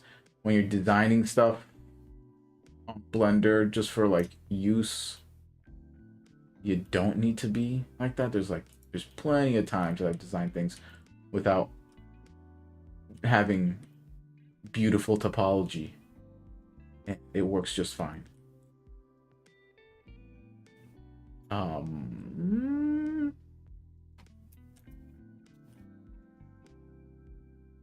don't know, maybe we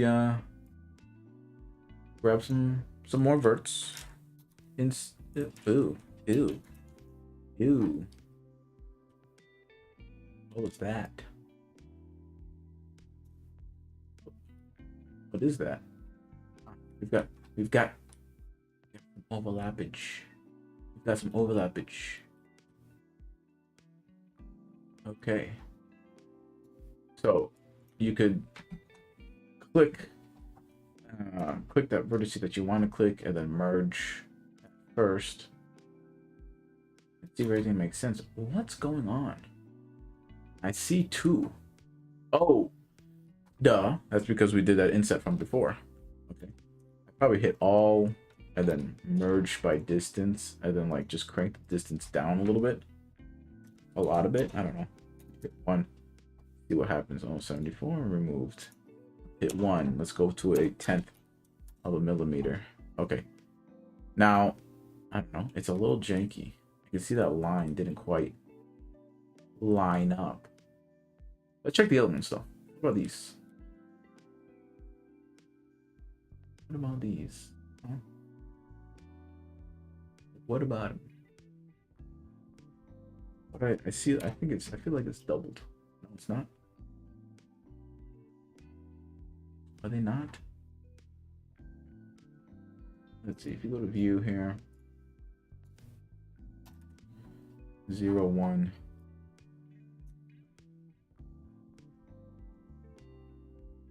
Where's my clippage?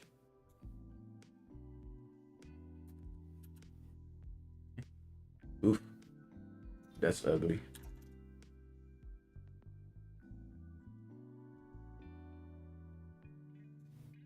Increase to 1,000, 10,000.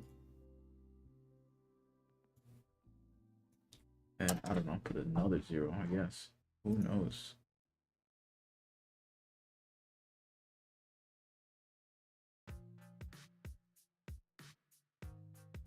I knows. All right. Let's just do all again, merge. Yeah, I don't like it. I don't like it. Let's see. If we go back,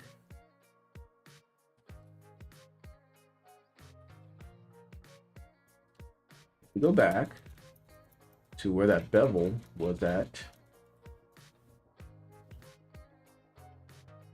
Okay. All right. If we go back to the bevel and then hit bevel, what we can do is hit auto merge vertices, I think.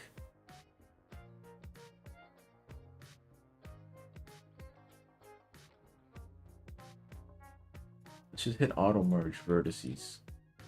Well, I don't know, because we need to keep, let's just keep an edge so that we can have some decent topology, I guess. I don't know. It's fine. Who cares? I don't. All right, again, let's add a cylinder. You know, it's 60. Let's just do 32.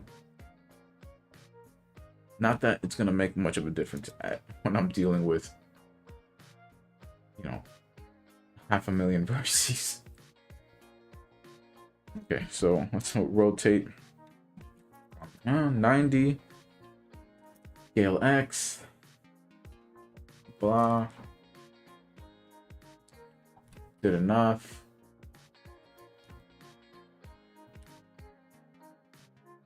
Alright. Let us grab the inside of this ring.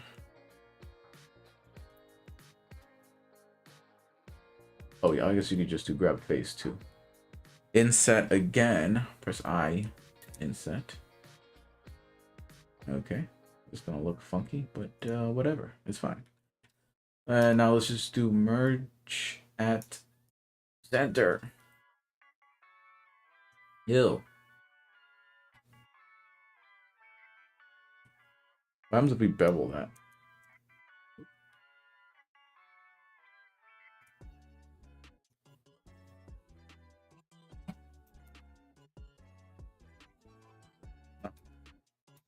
I don't like you. That's fine. Alright, so what we'll do here is just add a... I don't know, we could add a sphere, we could add a cylinder. We could just cut too. Right, let's just try something. Let's just try stuff and see what happens. Oh, box cut. Primitive shapes into meshes. Yeah. What's circle carve like, huh?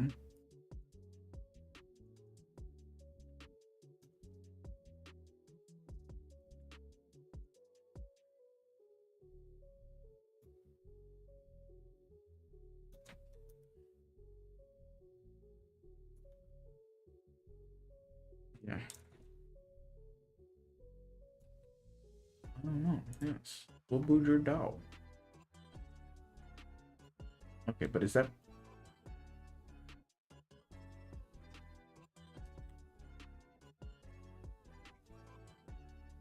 I wanted to swoop, you know? I want it to be a swooping thing.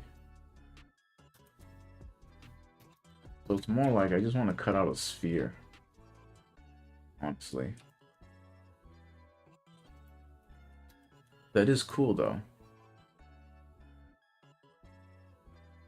Yeah, and this will cut all the way through. They added some new tools, which makes Blender kind of useful. A lot more, you know, more useful to dummies like me.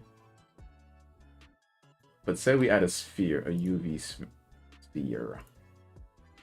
Increase the increment.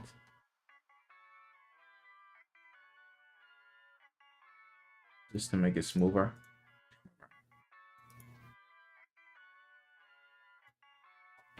You know, we just like match. No. That's why I like Blender though, because it's it is trial and error. Like, and that's my life. My life is trial and error.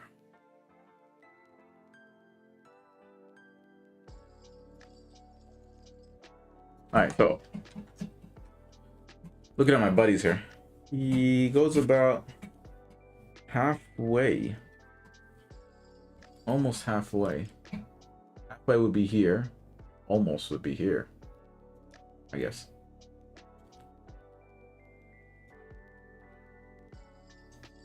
Now let's just make sure it doesn't interfere with the solid part.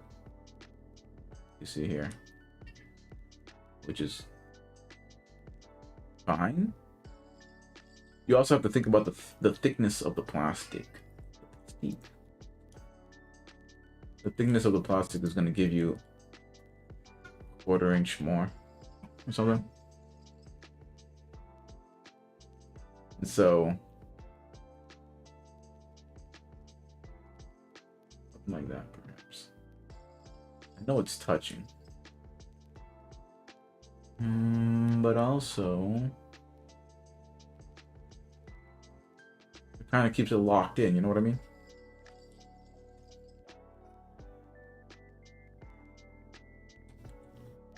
Now, what I'll probably do here is just scale it in the X direction a bit, make it elongated.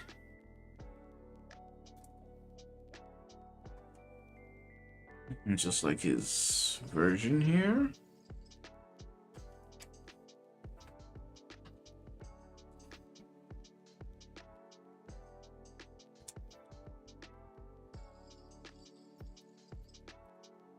And maybe just to make it a bit easier to view, maybe we'll just poke this thing out a little bit up here so I can see what's going on. Are we crashing into anything?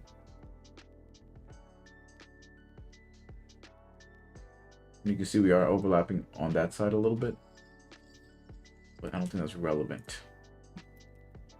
Okay. Let's just do a test cut. Let's just do a little test cut. Let's take that, edit, difference. And there, so we've got this indentation. And it does look a little bit close over here. Maybe we go and we change it a bit. Does it look close over here? It's not touching. I love you can zoom in Blender. It is closer to this side than it is to that side.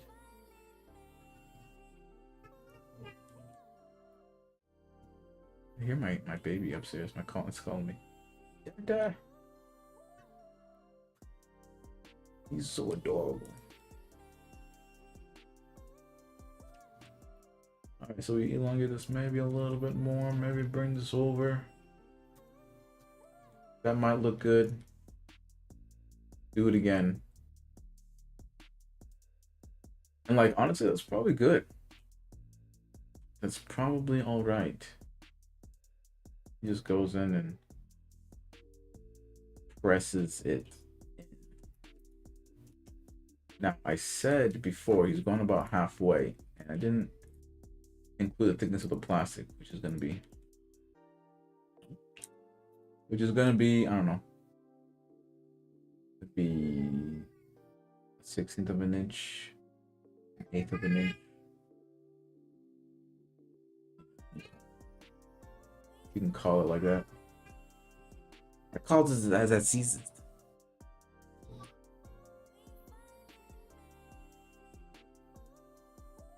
Best first time chat, best viewers on steamboo.com. I don't know what that is. Alright, anywho.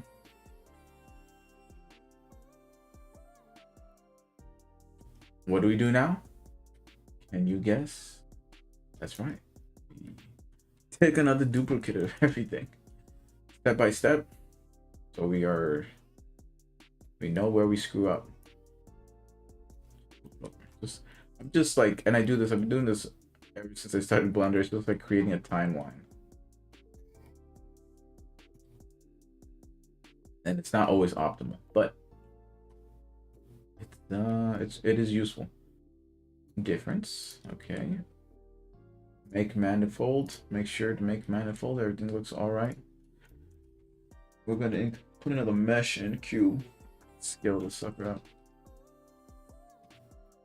And now determine where our input is going to be, like how we stick this thing in. How do we stick this in?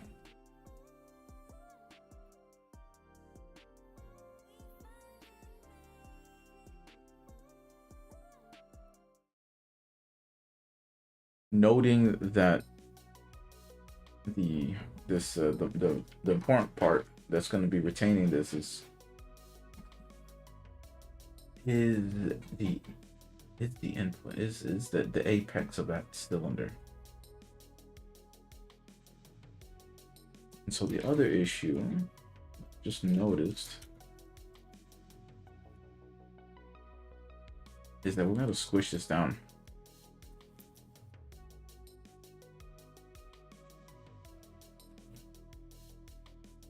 because we want a portion of this sticking up.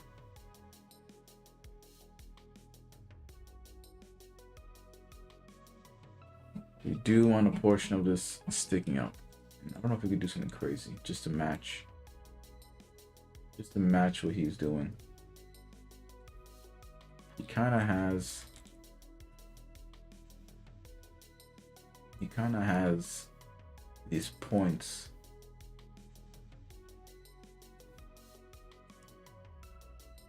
that stick up a bit.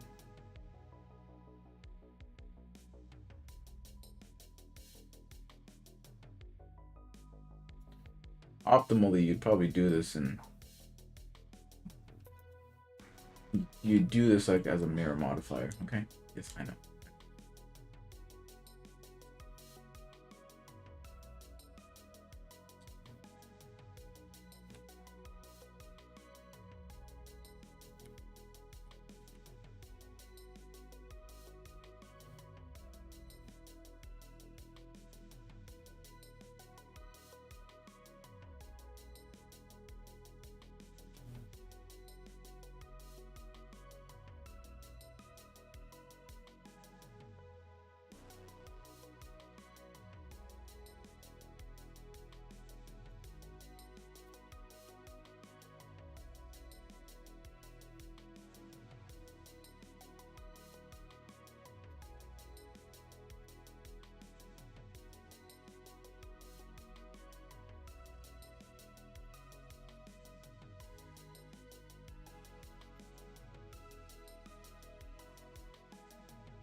Yeah, it looks funky, right?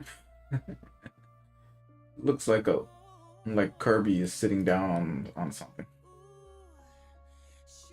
It's the difference. Right. Let's imagine this now.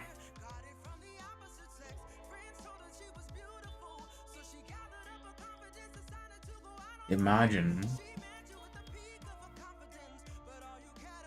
you're stuffing your cuffs into this. Who's stuffing their cuffs into what? You could have a lot of cuffs. I don't know. I'm not gonna judge you. You know, they may be furry or fuzzy. They may be hard. It's not for me to say.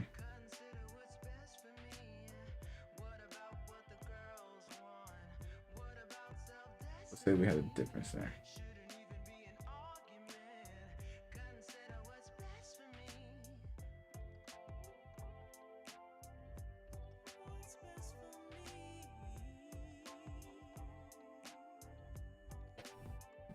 Perhaps this way. Let's see, this thing terminates at its highest point, so it seems like he likes this terminating high up.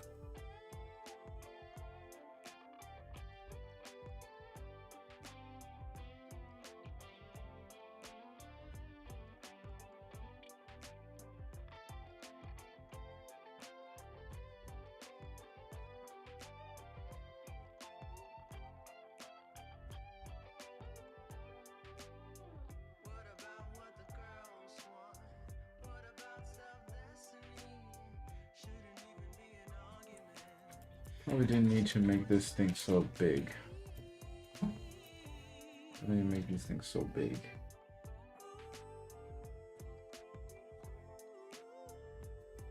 Well, we might just choose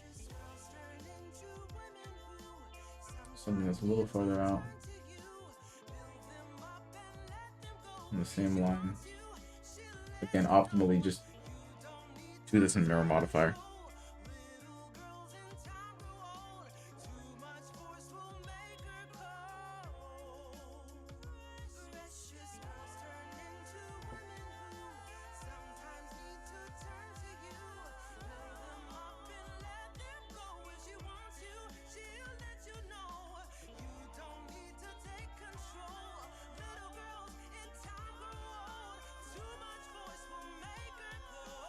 That kind of looks better.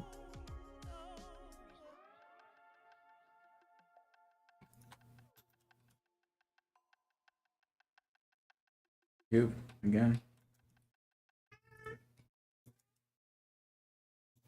You can also save all these parts so you don't have to just keep backtracking and adding.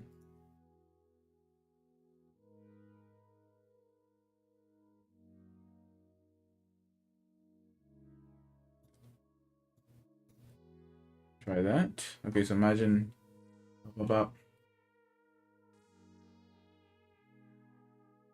This thing is nice and up. Keep going with the scissor. I don't know if he did that here.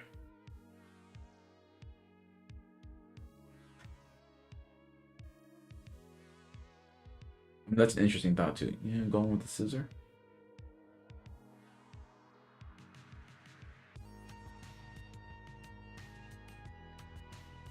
Sure. Whatever. I don't know. Now, the other part is flat. Oop. And in reality now, this doesn't have to be as big. So this one down here is like that. You know, I don't know. Let's just duplicate this. And just rotate this. Just so we kind of know what's going on. So you need this much material. You flap it on. You need about this much material. So, and then he's done some pretty nice stitching over this thing. So imagine he's gonna need some stitching. He had to cut this thing afterwards, right? And we'll just scale this. Oops, scale this in the Z direction. Go ahead and add. Apply all transformations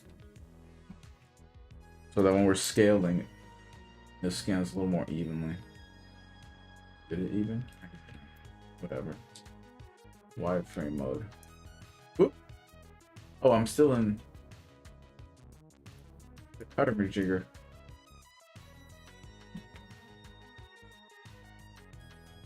Is it like that?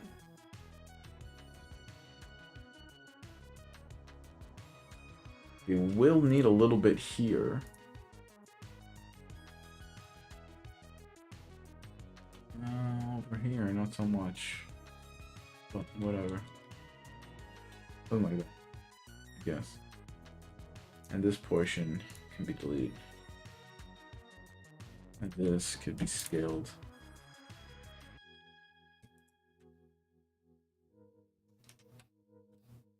Down.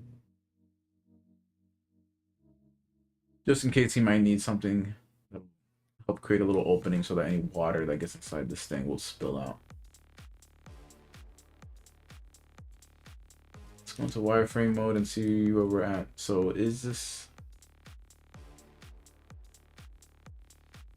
this tight enough?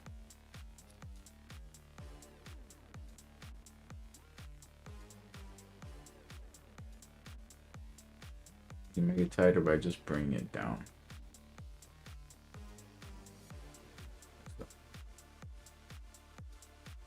The scanner is pretty accurate down to like a millimeter or even, you know, fractions of a millimeter.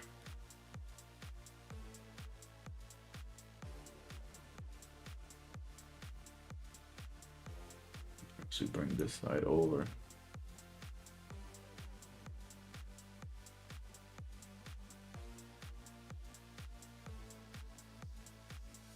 So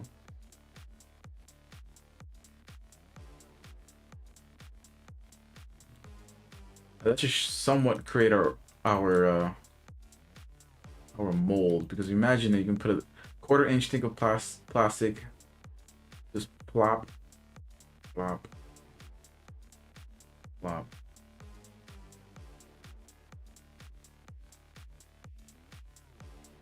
I don't know if we bevel this a little bit. Beveling here is gonna be weird though.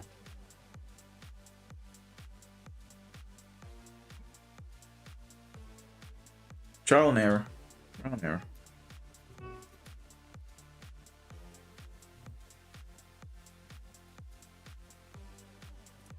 No. No. We have to select these things one by one.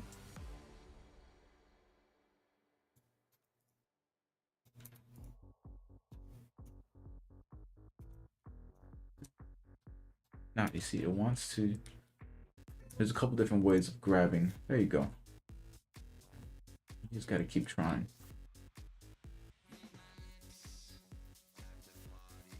I don't know if we stop there or if we just go all the way, but let's see what happens if we just like scale this. Scale this. Oops. And select.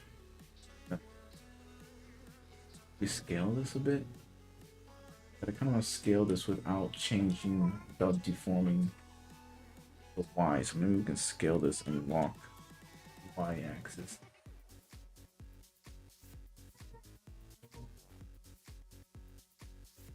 And it's like, okay, great. But that didn't actually do anything down here, which is kind of where I wanted it. We could scale this.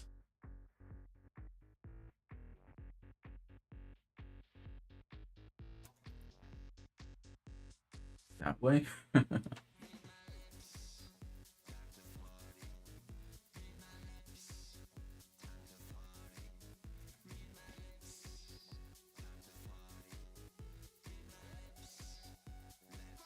You add an additional bevel. But with this thing being so restricted, we're gonna have to go in and like dissolve one entire row so we can get some. You know, if you have merge, you can just double click and then just like push these things into your next vertice that's along the same line. And that's gonna be a while. Dude. So what's up, guys? Need to see some chatting, dude. And not just bots. What's up with life? What's up with you guys? Oop. There's plenty to talk about. My last guy that was in here was just saying he wants to talk about Blender, but there's plenty to talk about, and everything bridges into everything else, literally. Everything is interconnected.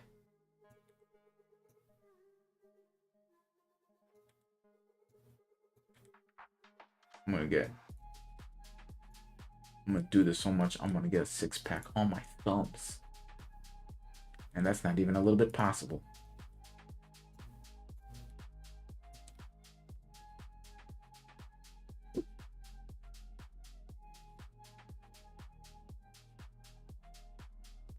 I'm hungry. I need to go eat something though. It's freaking 1:24. But I think we're in the home stretch. I'm in the homebound. We're almost there. I want to be done with this.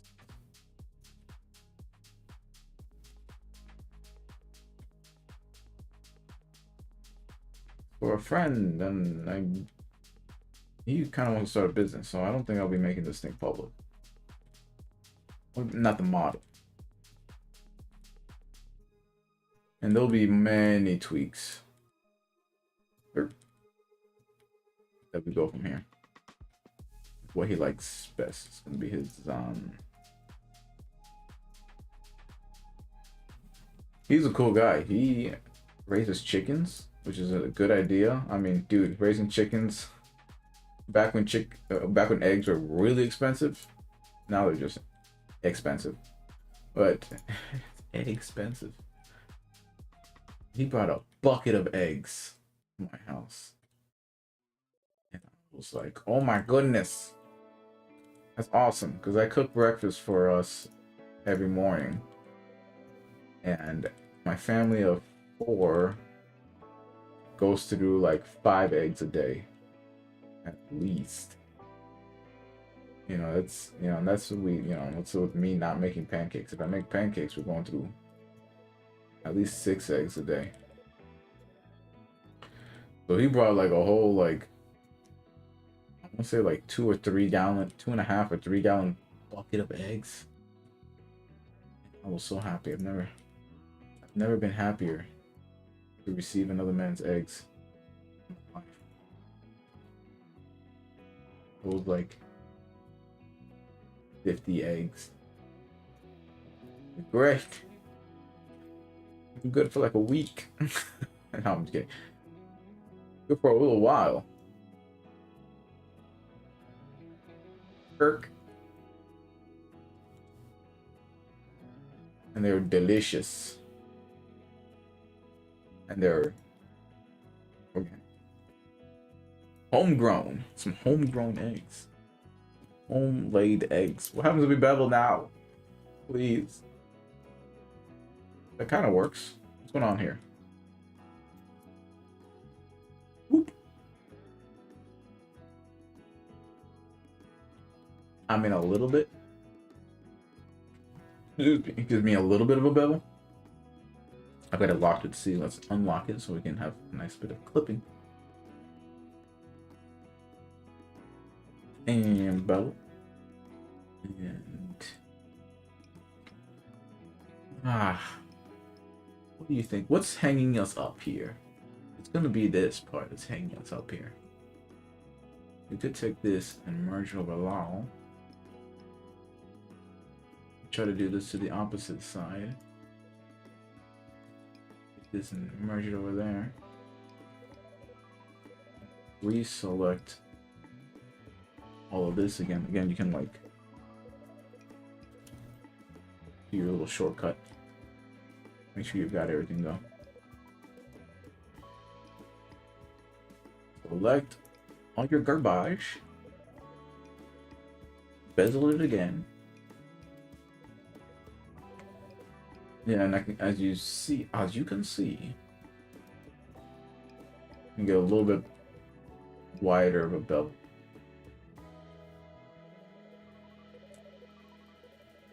Which I guess is okay. I guess that's okay, right? Yeah, dude, that's alright. I like how it looks. You know, you could always go in and like bevel that one in. So like, you know, and I guess you could, when you do that bevel, if you guys didn't know, just do that bevel and you can like increase it a bit. You can scroll your wheel up and add a few more bevels, and that will smooth out a little bit more. Okay. Then as usual, go in and make manifold. We could have done that for this edge too, just like smooth it out more.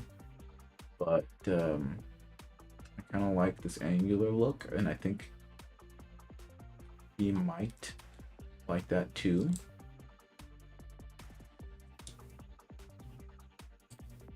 And I don't know, he may even like these sharp corners here. We could merge a bunch of these vertices.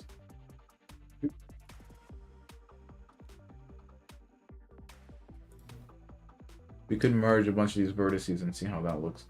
Merge at first. Game.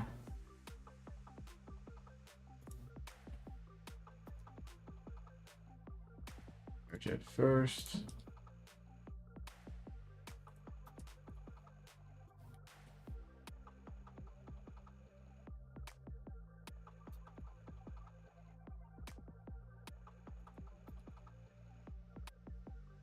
And from the get-go, really, we don't need so many vertices here on the side.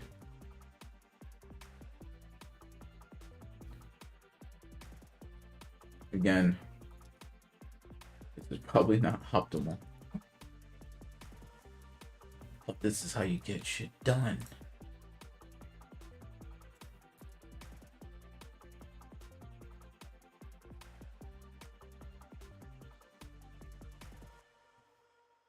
There's some options for me to scan. I'm getting a message from a friend.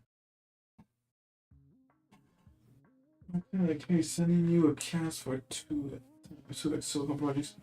One is a drum and one is a hockey stick. Oh. What are some options for me to scan the cast send to you?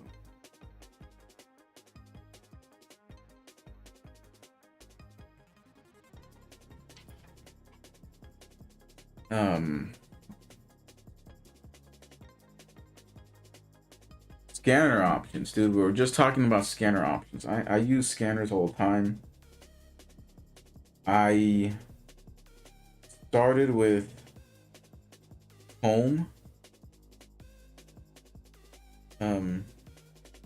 You know, so if you have, if you tried the Comb app, you can try. Comb has a trial. Comb has a trial period for their app, phone app.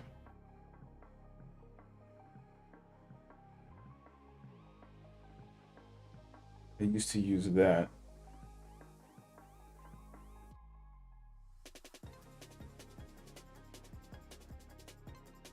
You know, then I purchased it for a year until I bought a standalone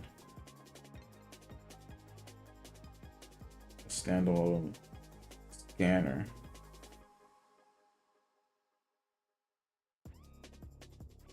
With a built-in screen.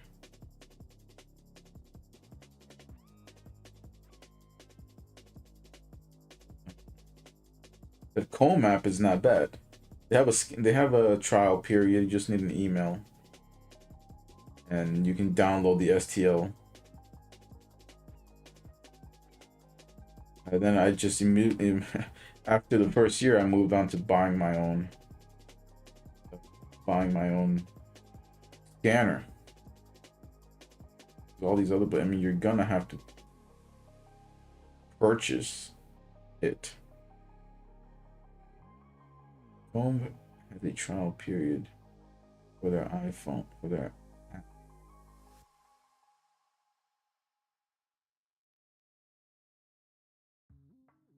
You know, and it allows you to download an STL file. It allows you to download STL files, which you can send to me. I used to use that, then I purchased a standalone scanner with a built-in screen.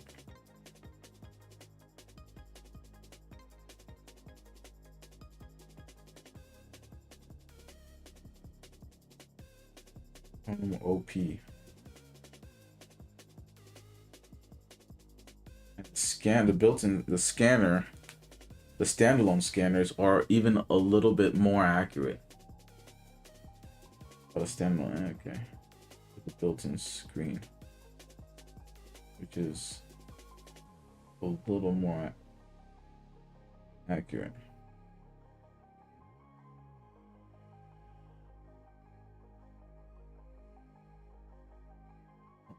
Just for a year until I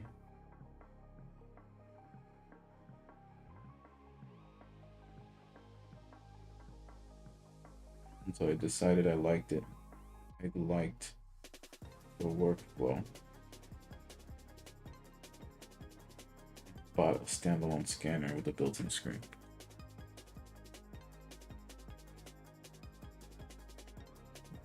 It says for that. There are other scanners too, but let's see, like 3D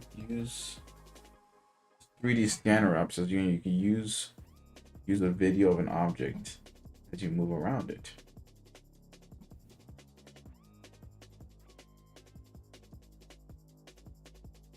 Name my order. Let's just test this. We'll do this mug. Got a mug here. I will try to scan this mug. Oh. It says from a video, so let's try to do this in a way where I can get an example of this all the way around. All right, can you guys see that?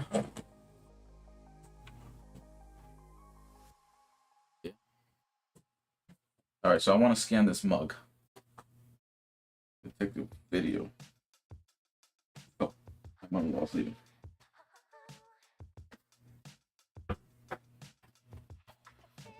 No problem.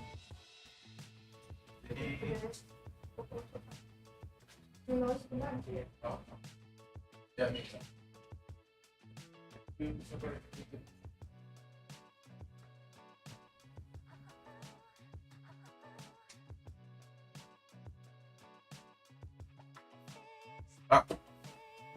Shipping these days is really fast. This is another job I just got in. This is for a young guy, a kid who is missing his foot. We're gonna do a liner for him. A liner, and we're gonna 3D print a test socket too. All right, so say I take the video. I know you guys probably can't hear me much. I think I can't see the audio. Ugh. I immediately effed that up. So let's try again. I'm not sure how accurate I need to be here. This will be a good test to see if it gets inside of holes.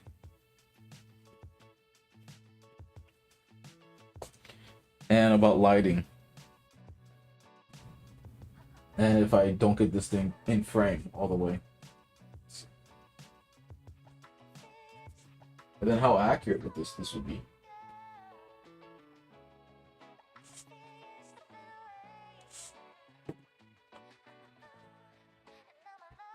Alright.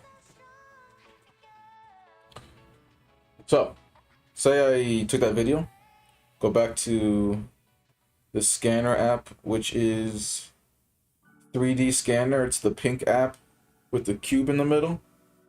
Add the video. Browse video library. Take that. It was a 40-second clip. I don't know if you guys can see it. My phone is too bright.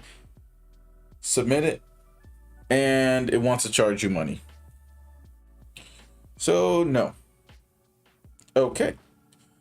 So, yeah, let's not do that one. And then there's EM3D. 3D scanners from Ethan makes 3D scan objects in high resolution using your True Depth 3D camera. Which is on YouTube. Join the Facebook group. Restore purchases. Purchase lifetime bundle. Okay. Okay, so that uses your frontward facing camera. So that does use your True Depth camera. So this one will probably be more accurate. Let's try using it on the mug.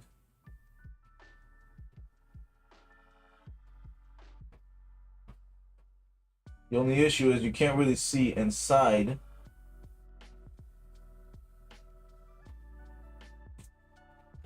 Because of the angle. It's hard to... Lost tracking. Okay. Well, it stopped me. It stopped me as soon as I lost tracking. Which is a little annoying. Because, you know, it should be able to kind of like retrack it. And I don't know if it actually, you know, necessarily should be. But this is not too bad. Let's try again. One more time. Scan. Okay. I don't know if you see, but it's checking out my face right now. Sorry, we're on point. Let's see. Maybe you can scan you guys, huh? You see the camera. Try to get a new camera. Alright. Let's try it. One more time. Every time. Now it might lose tracking because it immediately lost tracking. Okay. Discard. Again.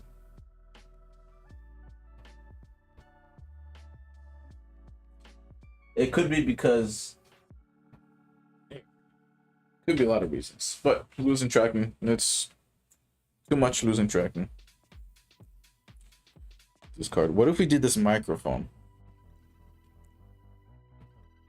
Okay, yes, I know. I haven't started tracking yet. This microphone has more geometry than this cup. So it might be better at doing this. And hey, if you were like doing a hand or something for prosthetics, then the hand would have enough geometry and enough unique geometry to get this thing to not lose tracking so often. I don't know how I get around this boomstick. Okay, well, it says lost tracking. I just went into loss of tracking. And then here we have my micro. It even got the LEDs on my microphone. That's cute. How dimensionally accurate it is a little iffy. Where you at? You guys can see that. I'm sorry. But it did do something. That's cool. Can we save that? Can we download as an STL? Screen broadcasting. Everything on your screen, including notifications, will be recorded. Enable do not disturb. Okay, that's not exactly what I want. Action. Export STL, which is locked. Is that a paywall? Yeah, it's locked behind a paywall. Unlock the ability to export unlimited STL files. Price is $6.99. Or unlock all current features in the phone now for $19.99. Wait, so it's $6.99 was that a monthly subscription or something? Unlock the ability to, no, this is to unlock it unlimited. Okay, that's not too bad. STL files are most popular for format for 3D printing. They do not export textures or colors. Okay, I'm just gonna cancel that and just check out dimensionally where we at here. It's okay. It's got the contours of my pop filter on my mic. It even has where the LEDs kind of like squeeze the pop filter. And navigating is a little difficult, but it's alright.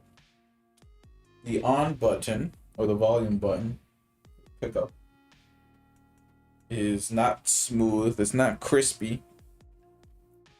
But the on button is shiny, so that when things are shiny, scanners tend to have more difficulty when things are shiny. That's kind of to be expected. Although the geometry doesn't look super smooth. Like, the base of the microphone is matte. The sponge on the microphone is somewhat matte, I guess. Matte texture. And it didn't quite get that stair-stepping definition. So it's gonna be wonky. This app's gonna be wonky. But hey, if you need something and you don't need to be dimensionally accurate, this is not too bad. Just dismiss that. What about Prod AR? What's it doing? It's just a black screen. And now it's okay. Start moving it. We're gonna go back to the cup. Move closer and center the dot on your product. Then tap continue. Okay. Do I need to move closer? How close do I need to move? Oh, that's interesting. Move around to ensure that the whole product is inside the box. Drag handles to manually resize. Okay, cool. So this shows a virtual box around the item. And yeah, that seems to be right. Let's say start capture. Move slowly around your product. More light required. Okay, so this looks like it's taking a point cloud.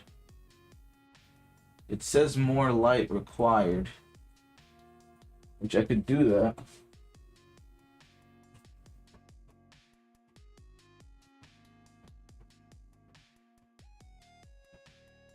But let's try this for now.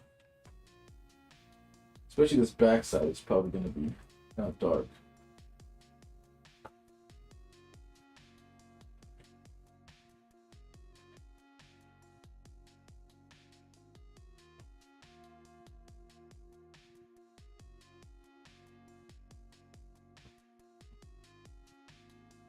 Shaky here. I have to literally walk around this thing.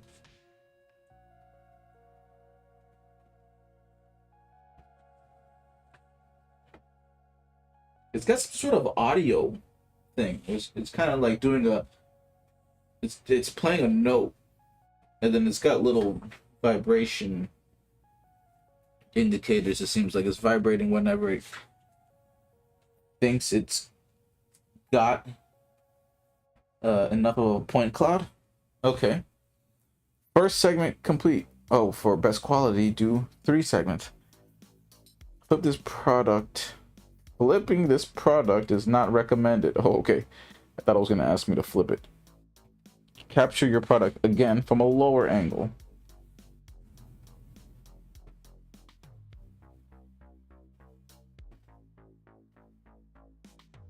Okay, I'm kind of going in and out here.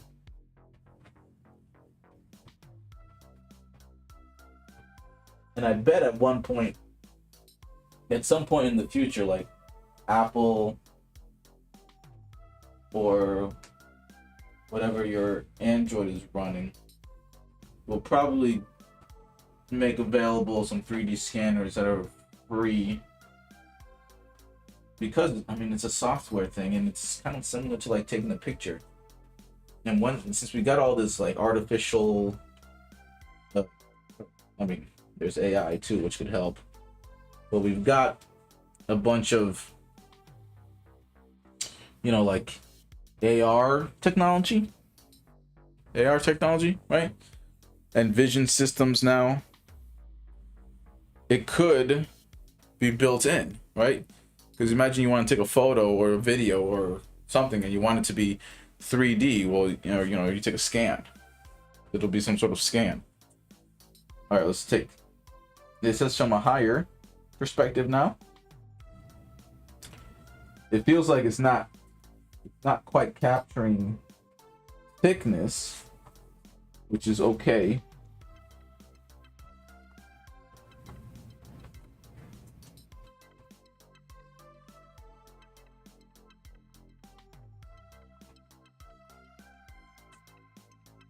There's more light required.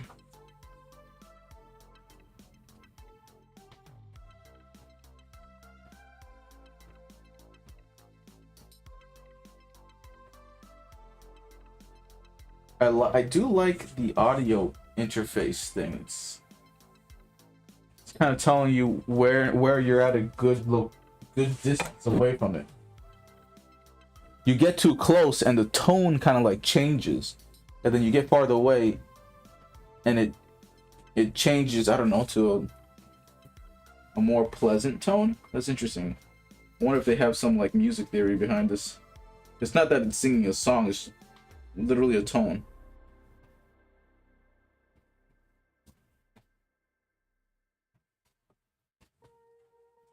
And so you kind of know what distance you should be at. That's really interesting. I like that. I like, using all the senses.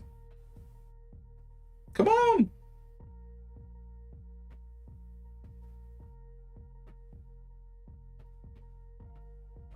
There we go. It's got a tone and then it just goes dun dun dun dun dun. All segments complete. Let's finish that. All right, let's see what happens. Okay, now it's processing the image. 2%. Let's see. Let's see how that goes. The rest of what's in here. That's my breakfast coffee. It's 2 o'clock now, almost. Gross. 35%. So, how you guys doing? There's 2 people watching. I bet one of them is a bot, and one of them is me. Isn't that funny? That's on Twitch. Still got this flabbergasted bot thing here. Anybody else? Anybody on YouTube or where else am I streaming? And Kick? Am I streaming to Kick? Please tell me I didn't screw that up. Huh? Automel mechanic. Would you like many viewers? Let's make it. Oh my goodness. It's started breathy. Alright, anyway. Okay, so I don't know if you can see that cup. Let me zoom in.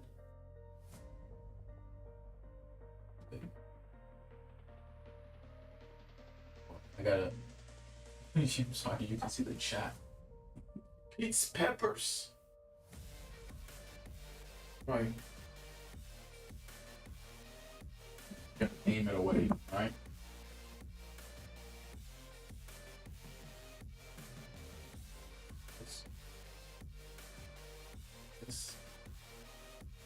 This. Like this. Okay. And no. So that's cool. The point cloud it made, it was pretty cool. Let me turn this thing. Turn this thing. Not bad. You can see that the bottom is not flat. So it had trouble grabbing the bottom. That's alright. Not bad. I'm impressed with the thickness. They did a pretty good job getting the thickness of the cup. That's something that I see a lot of scanners having problems with, getting the thickness of holes, getting that wall, getting the thickness of a wall right with holes is often a challenge. Now you can see inside, it got pretty deep inside. It's not a perfect circle. It's got these bumps on the inside. That's not too bad. If you were to use this and mock something up, that would be useful because you can get the general thickness, then you can assume the rest of the shape, just fill it in. So that is pretty cool. I like that. Now it did use the camera in the front, so it's not going to be using your true depth camera, so it's not going to be exactly the same. It did do a really good job too getting the lettering on the cup. See that? You see that? Starbucks? That's not too bad. It's pretty crispy. I'm impressed with that. So if you were to also use this for getting texture, it's not bad. There's a lock indicator on the export, so it's an increase your sweat. Set your card as an augmented reality and add 3D with just one tap. Save time and money. Okay, $19.99 a year.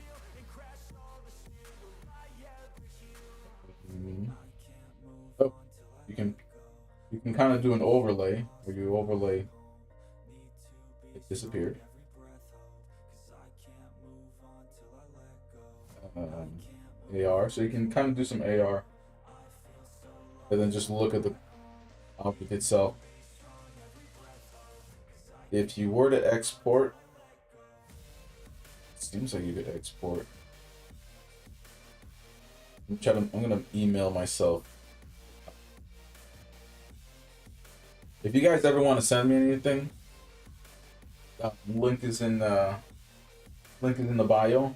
I should add something for Twitter or whatever. You can send me stuff there. I'll comment on, you know, prosthetic stuff, prosthetic news stuff. I'll bring that up during stream. It says save 2 of 2. Product 1. Just say it's a test. Save.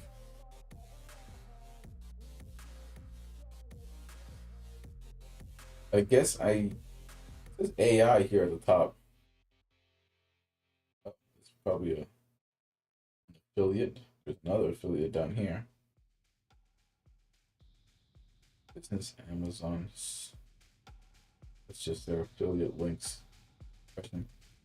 Pan with Amazon is showing you feature requests. What about downloading as an SEO?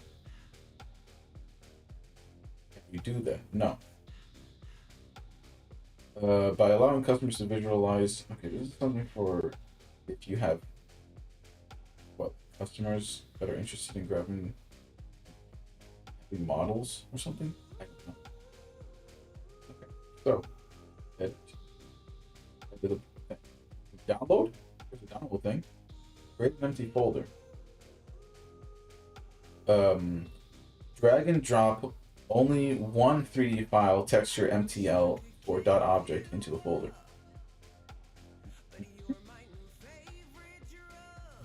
Press the phone. Save the zip file. The file. Well.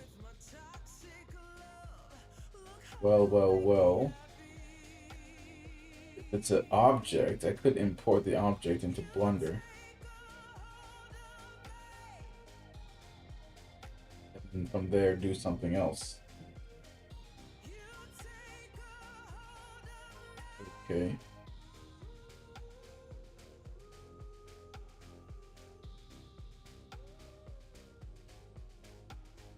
You know, and from here, it's kind of like, it's getting kind of complicated.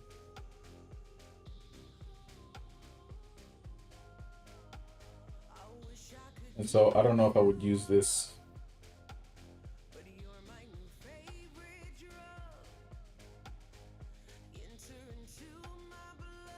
But it's, if they want me to rate it, try to pick an opportune time for when you need to rate it.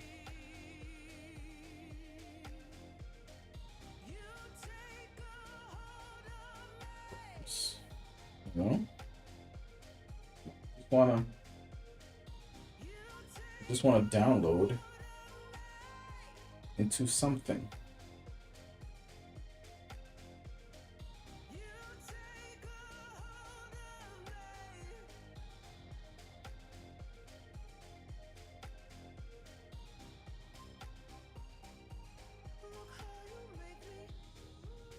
Okay, I don't know how to get to download. There's other simpler apps, but you have to pay for them. Problem. Okay, so Scaniverse. I still haven't come across one that's like not great. Scaniverse, map the world, one scan at a time. Niantic Scaniverse. Is this Pokemon?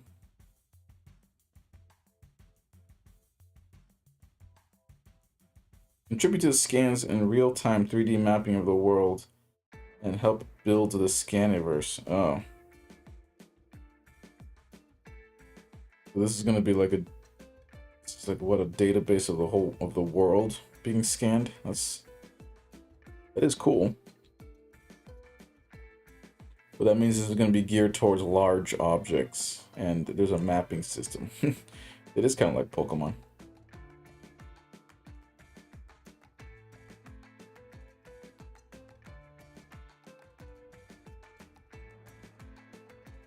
Someone has scanned. And it doesn't look great either. Alright. That's a no. Now the last one is 3D Scanner app. Okay, we've tested like 6 scanning apps now.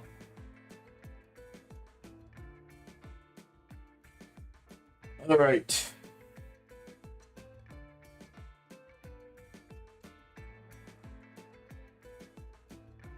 this scanning app is more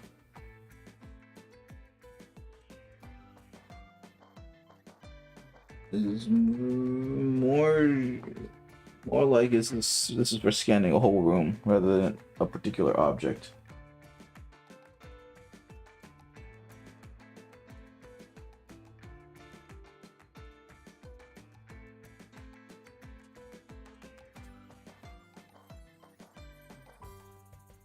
Okay, texture. This one I can immediately tell is not. I'm gonna scan my whole office, and it didn't do particularly good.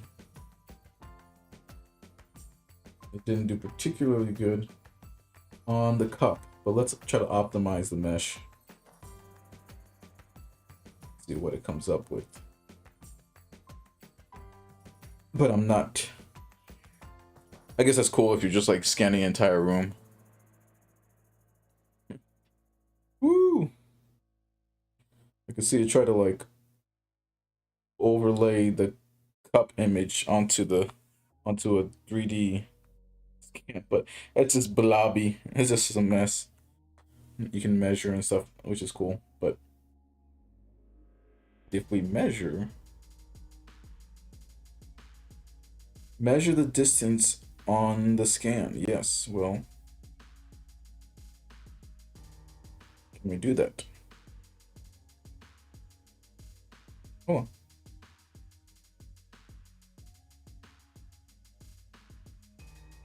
Can we measure something up and down?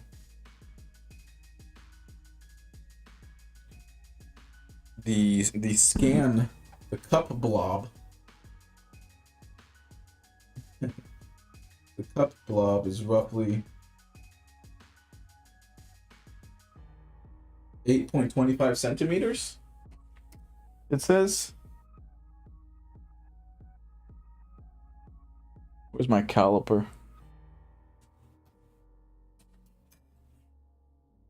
Let's test that out.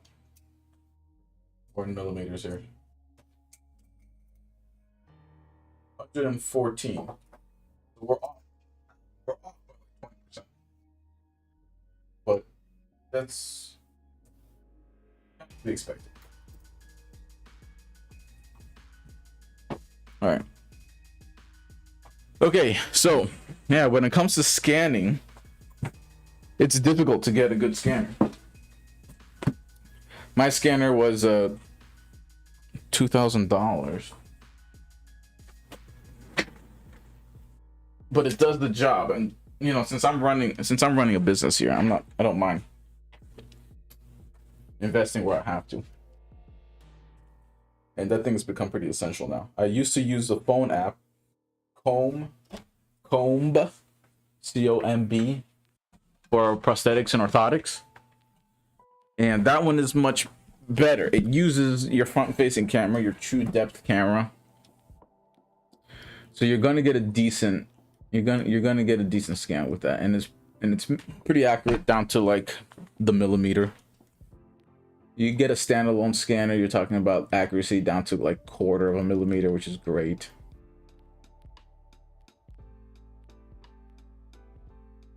But yeah, back to what we were doing.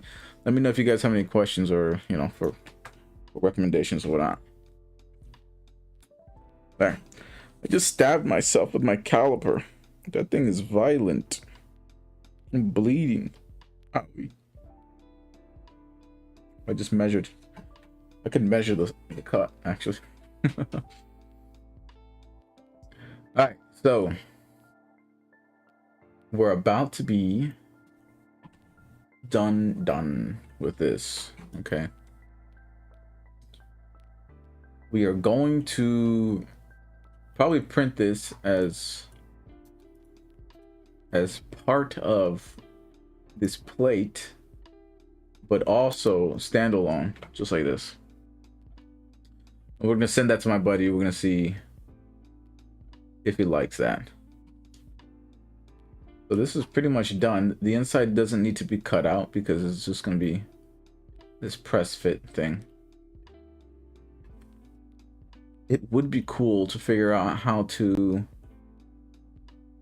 how to make this into a suction thing. You know, he could always lay this on top of just a mesh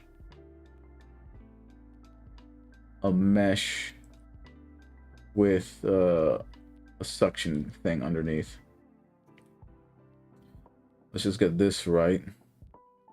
Okay. Yeah, I mean, I think that's pretty much good.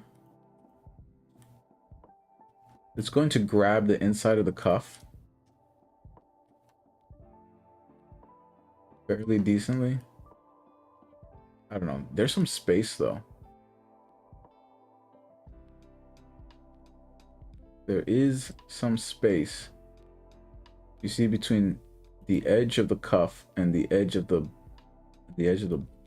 blob. I thought we had addressed that, huh? Let's try to grab some vertices. And this is the cool thing about Blender. You could just like, I don't know, we'll grab those. Is trial and error, dude. Trial and error. A lot of trial, a lot of error. Mostly error. You know, in fact, maybe even less. Maybe just grab these right here. I don't know. Maybe I was right. Maybe like blob. Okay, now turn on proportional editing here, because that's going to be your best friend. You're going to pull it down. Like that. Proportional editing is going to keep everything relatively smooth. But you can see there's actually quite a bit. I'm quite a bit off.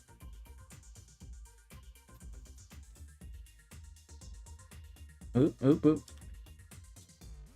So when dragging proportional editing, you're gonna like shrink down or increase your sphere of influence.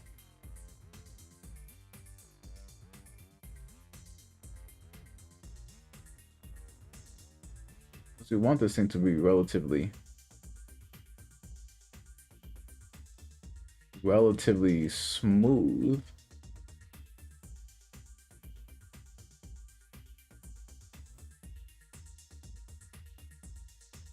As you can see here, that's much closer. What should we like? Should we touch it? What if we? There you go. You can see the cuff popping out, which would tell you exactly what's going on. It is touching. And I wasn't thinking about kind of making this kind of angular. Grabbing these vertices this way made it angular. If I grab only these and I pull this down here and I increase our sphere of influence here, it's less so. But hey, I mean, you might want that angular shape, especially if you want to grab all of this edge, which, let's see, on this original, he does grab a good amount. We're grabbing a good amount. So let's go ahead and, whoops. Let's go ahead and grab a similar amount.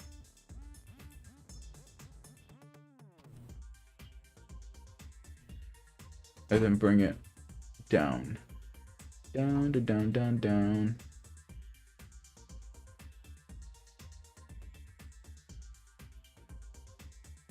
You are my fire. Did I screw anything up?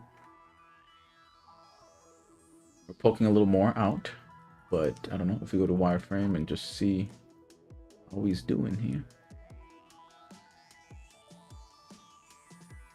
Yeah, maybe we'll come back out a little bit, huh? Like so.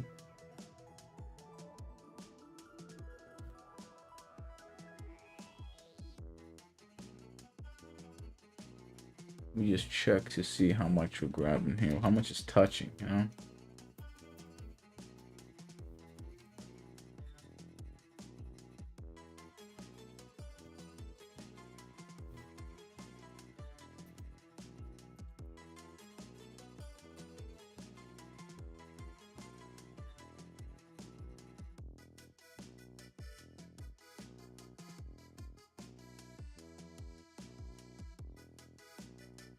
All of that would be touching.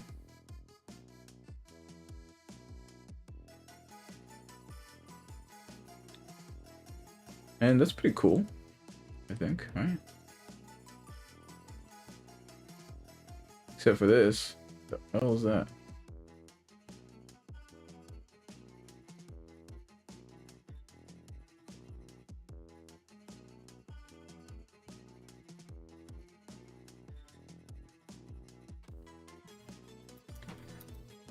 Not sure how I feel about.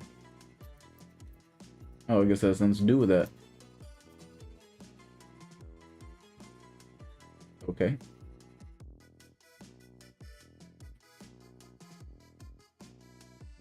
I mean, that's not terrible. That's not terrible. We can always come up with something different if he likes.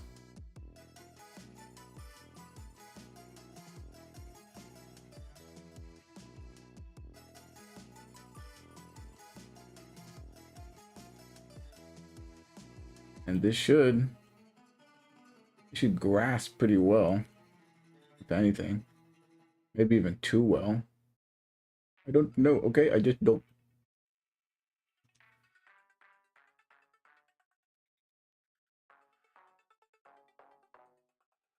Yeah, it's probably fine. The thing about with not using a suction, a vacuum suction to do this is that it's not going to get great definition. It's going to be handmade. So there's going to be handmade spaces.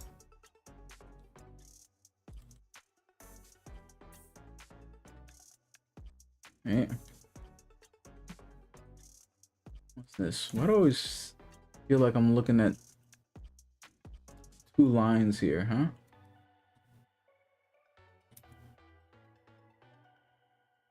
Is it because I am?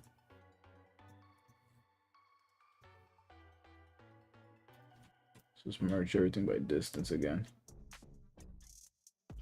122 verts.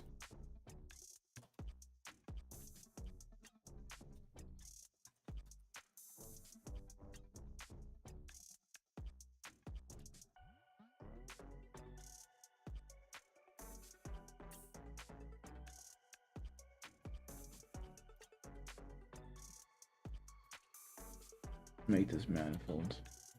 The Pete's peppers, yo. Alright. I mean, I guess that's okay. Grab these vertices. Turn off proportional editing. Try to bevel it. You see, we do get a nicer bevel.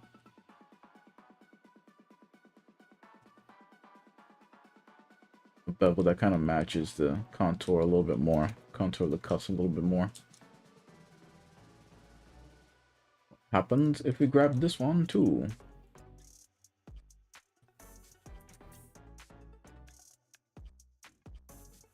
Something like that happens.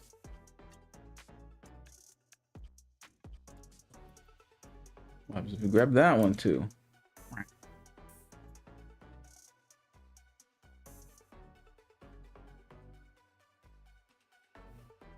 I don't know, guys. What do you think?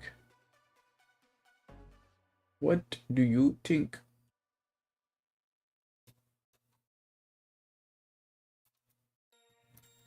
I mean, that kind of makes a little sense, right?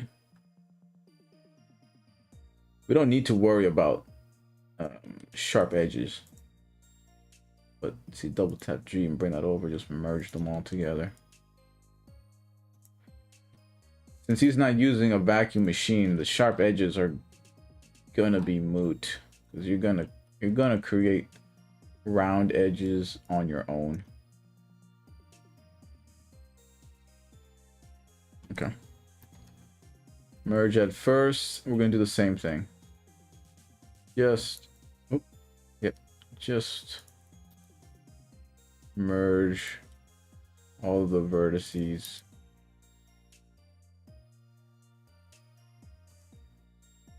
I like how Blender like remembers the last action you've done.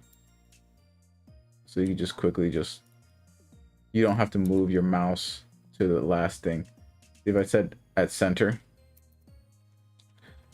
and then I hit merge, it's gonna keep my mouse at center, so I don't have to do it. If I say merge at first, and then I do the next one, and I hit M, it's gonna have my mouse already preset to the merge at first.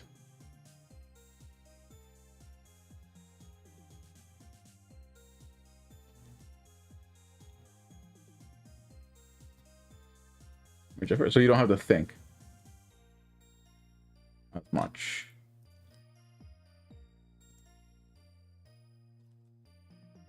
What did I do here? I think I grabbed these on the other side and I merged them into the next one. GG twice. Good game.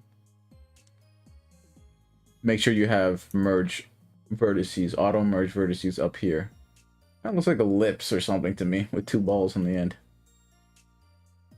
Okay, I'm gonna grab that, do bevel, just bevel it over. All right, so now we have something that's a little more round, I guess. Okay, I think that's all right. I think we could just like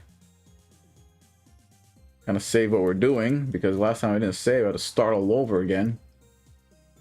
Dummy.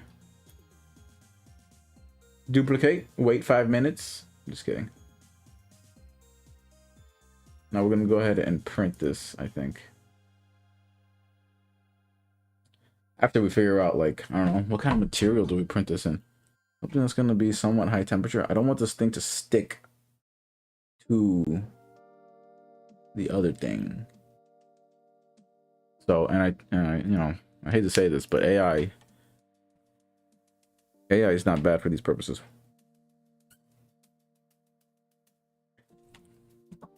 What kind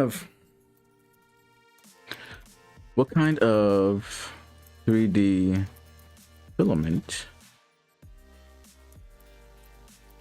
I don't know what kind of plastic this is he's using. I could text him. Hey, what kind of plastic is this called?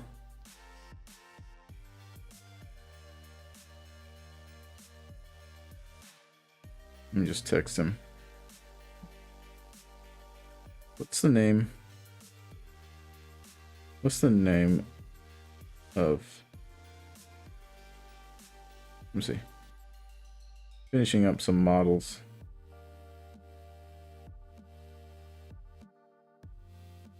With a cuff.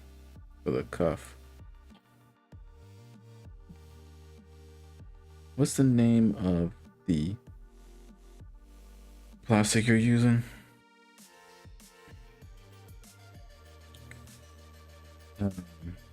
To mold around the cuffs.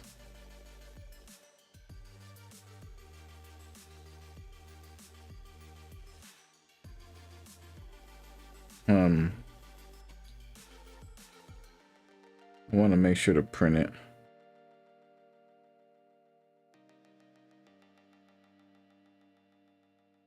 To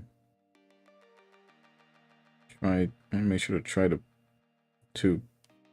print this in a plastic that won't stick together. That won't stick to it.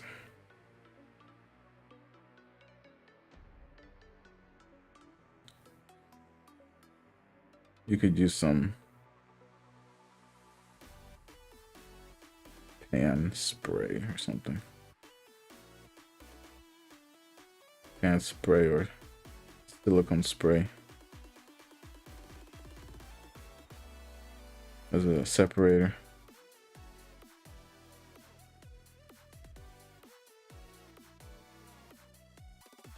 Maybe even water, you know, maybe even spray some water. That kind of acts as a separator too.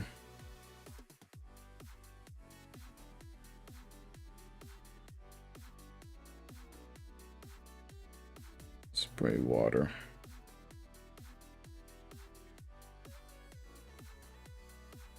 I don't know.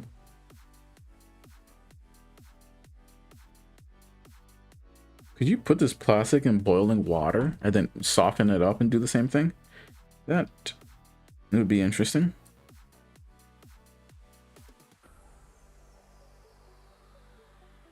We'll find out.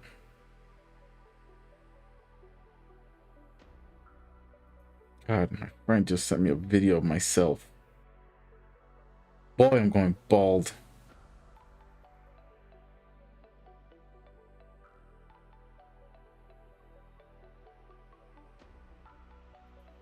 Oh my God. I guess from then to now, it's not that bad. I'll say, who's that baldy?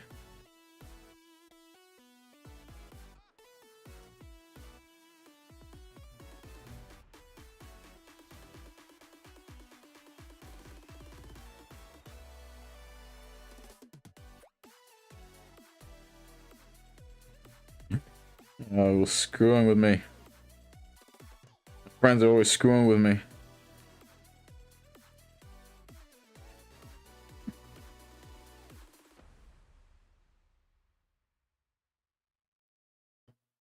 Telling everyone on stream you're screwing with me. I'm telling everyone on stream you're screwing with me.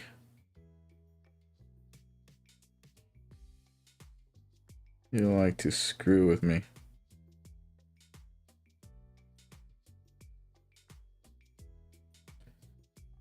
I don't think he knows that I go live.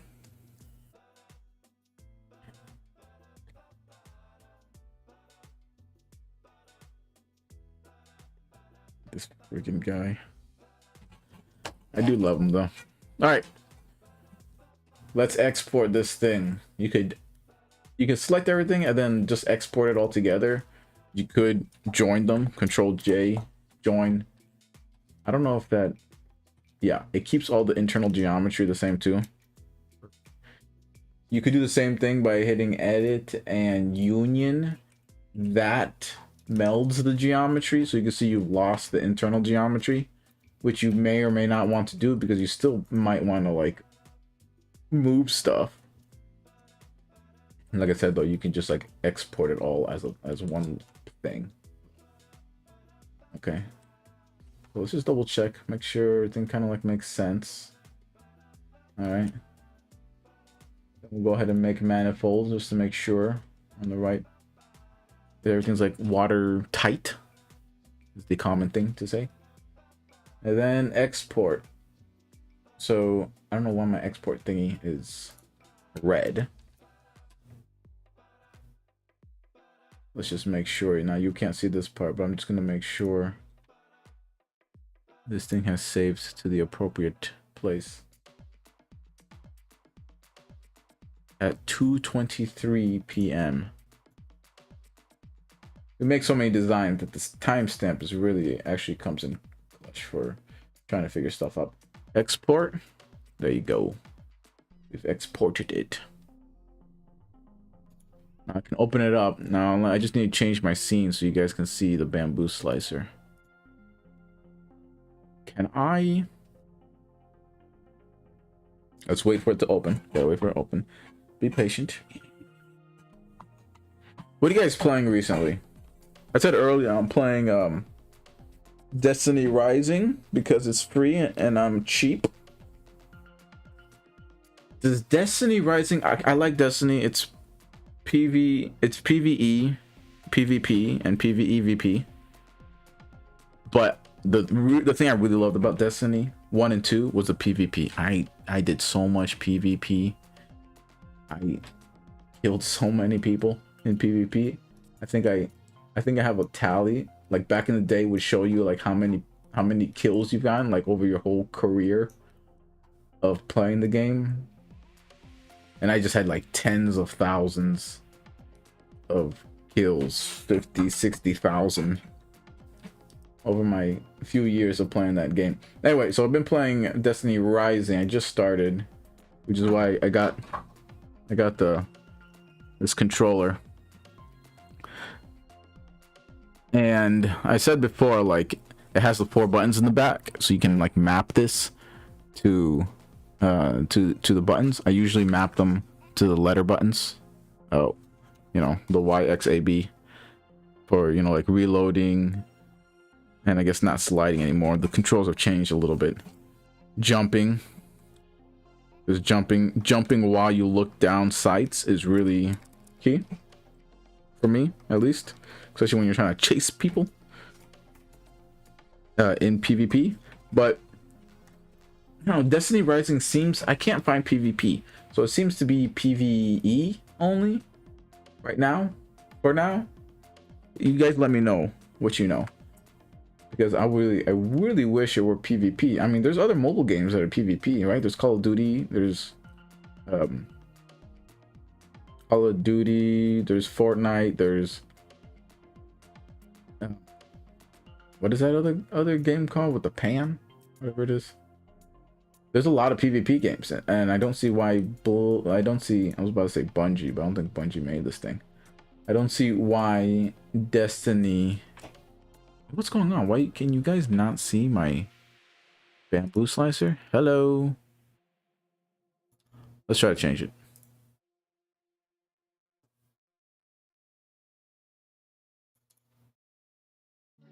Auto.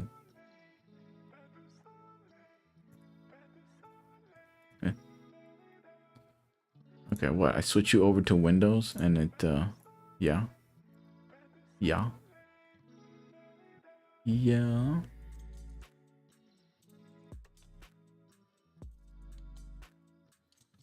Sorry, just figuring out why. That is not popping up. That's so weird. Does it show anything else? Yeah, it shows everything else except for the actual window. That is bonkers. What about in preview? No? Whatever. That's fine. I'll go to... Right.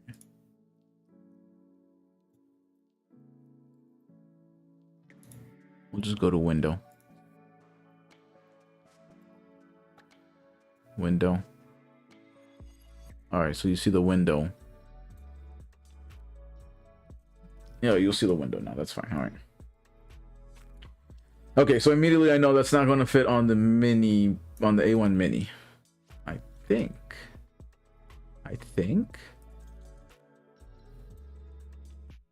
Let's try. Oop. Let's try the mini. Not that it has to. Hit sync.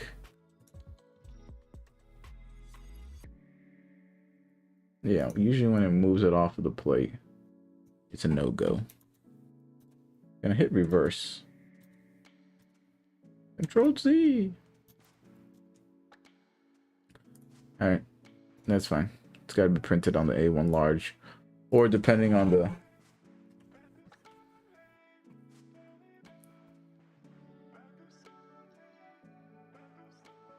So I'm gonna text. Okay, I'll have a look.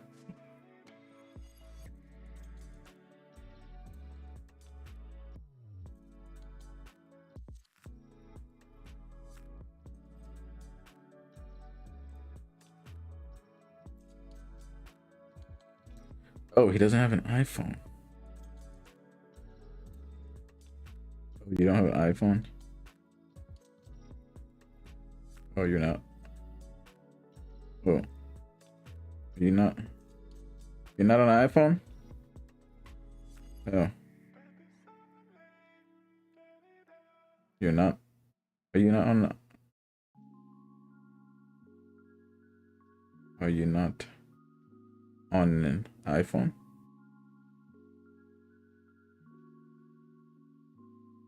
Do you have? Do you have? Do you have one available? Does your wife have one or something?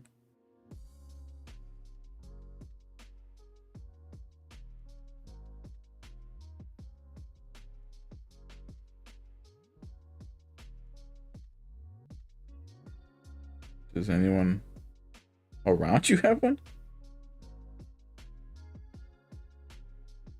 Does anyone at your place have one?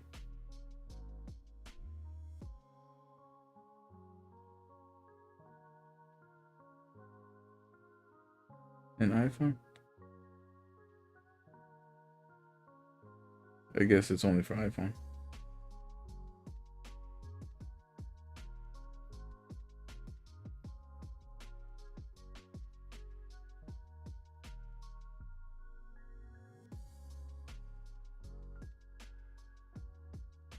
I guess it's only for Apple phones. So the Apple phone has a forward sensors. Forward sensors. That's some Star Trek shit right there. So the Comb app, the 3D scanning Comb app. Unfortunately, our technology requires an iPhone or iPad with a true depth 3D camera. The function, so it can't function on your device. Comb works with the following iOS devices: iPhone 14, iPhone 13, iPhone 12, 11. Maybe he has a 15 or something. XR, the iPad 12, iPad 11. Darn. That sucks.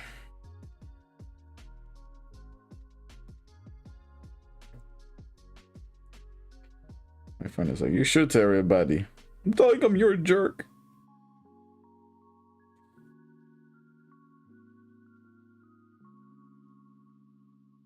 I'm gonna tell him, I'm gonna reveal some personal information about you. I'm just kidding. No. Don't dare me to do more.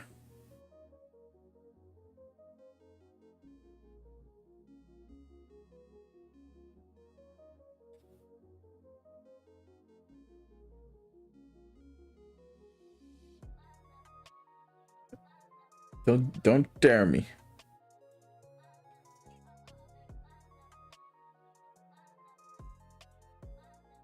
Oh my gosh. I wish he still lived here. We'd be on a podcast, dude. Everyone's got a podcast these days.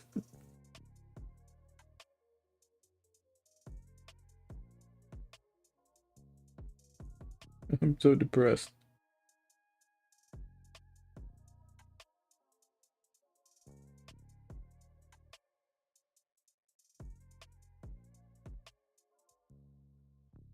I don't know what I would do.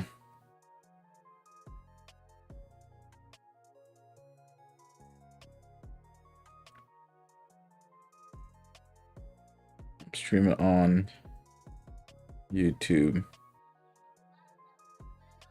Twitch, and Kick.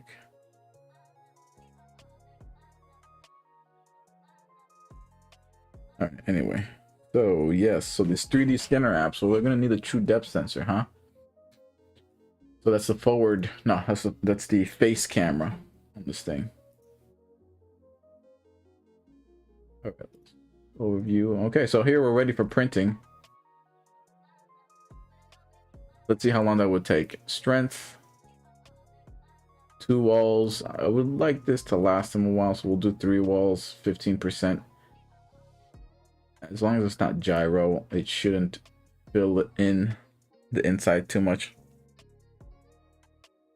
I'm not gonna repeat that.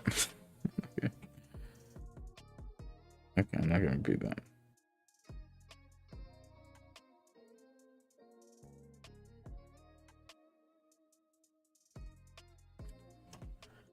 All right, so that takes 2 hours and 16 minutes. That's not bad. What is this, PLA that we're at?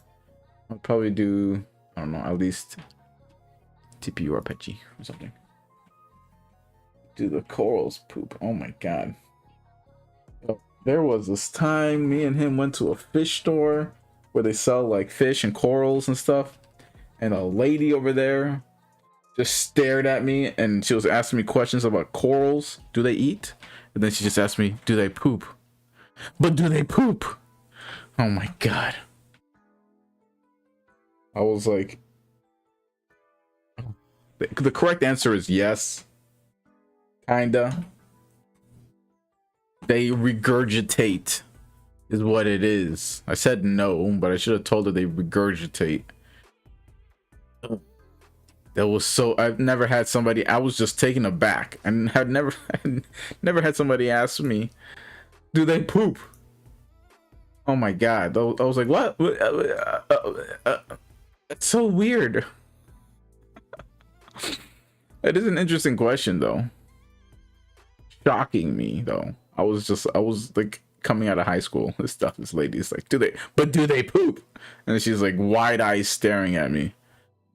I was like, oh my god, lady, chill. She was so adamant. What kind of 3D printer filament doesn't stick? Stick to whatever plastic this is. Stick to, I don't know. Plastic used to vacuum form police cuff belt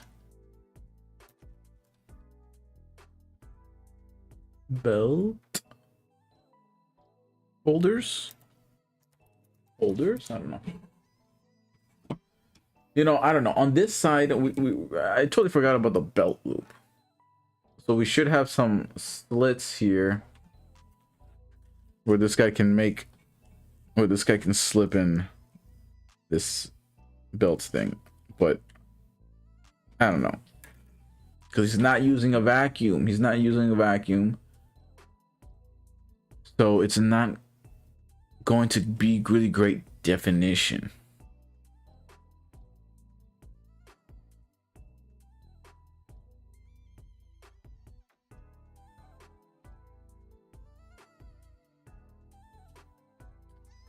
In fact, I think we need to go back and change this model a bit because I think he should be able to flip this himself. So let's go back to Blender and we're going to do another version. We're just going to, because he might want to flip this himself immediately, because that's kind of what he's doing. So if that were the case, you know, he'd be flipping this something like that, and this can help him make this channel, which, okay, I hope that's like a decent size. Scale out a bit. And let's just get as close as possible here. Now what we'll do, we'll just grab these and make sure they're in the same axis. So scale X0. Yeah, you won't see it move a whole lot. Scale X0. There you go. You saw that one move a bit. There. I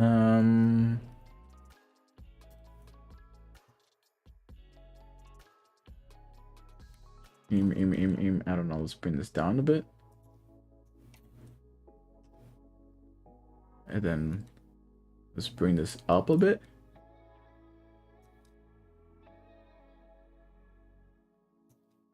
But I want this to print flat, so I need this to be flat. In fact, I could just like move it up.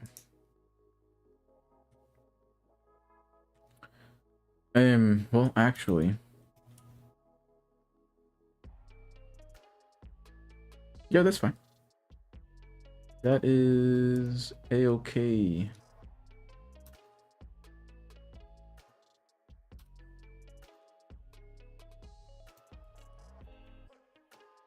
Because we could just have this and this, merge it first. Hello? Merge at first. I guess we gotta combine these. Yay. And then, well, that would work, I think. Merge at first, like that. But what if you were to just put these together? Well, yeah. Let's Control J. So Control J that together. And then merge it first, like that. All right, let's go to this other side. Basically do the same thing here.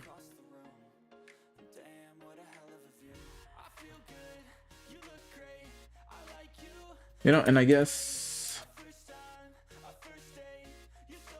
it might be better for the 3D print itself if that first angle was taken not so steep. I don't know. You know what I mean? Like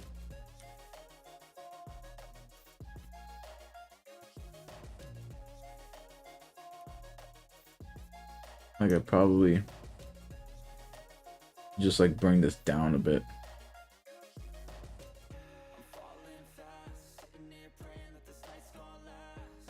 Or I don't know. I don't know. Probably something more like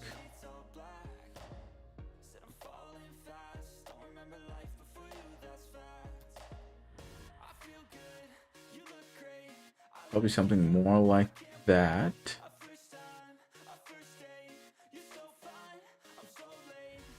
And what we do is, I don't know, can we merge these at first too? Come on.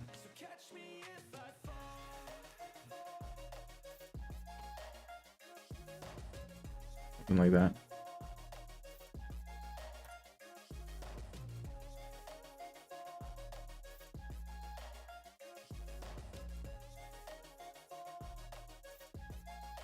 That.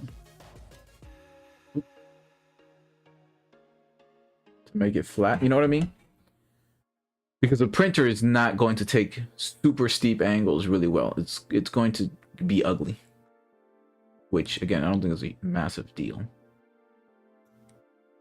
But then let's just grab this bottom.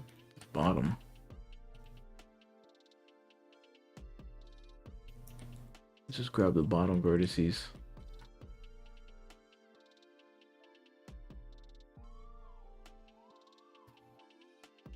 Cooperate.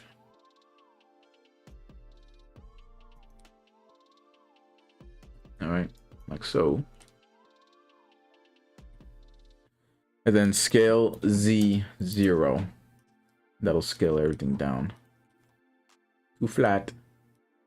And it extended that shape a bit. So let's just bring it back up a bit.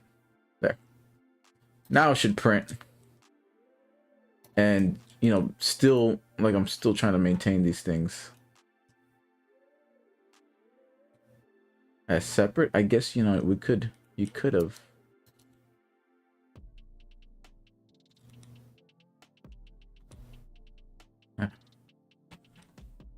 Now it's just messy. You know, the geometry is a little messy.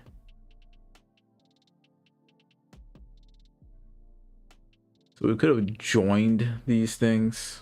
Like this will print just fine.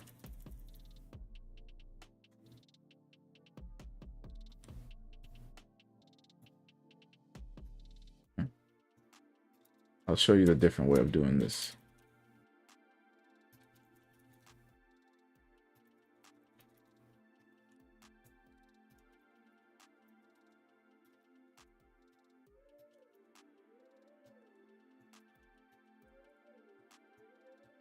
All right.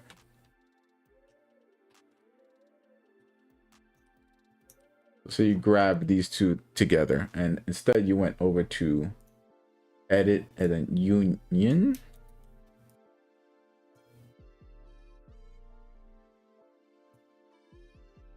Monophone.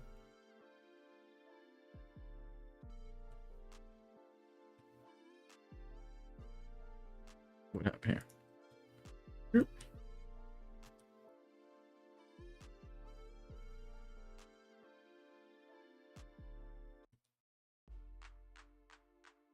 Edit union.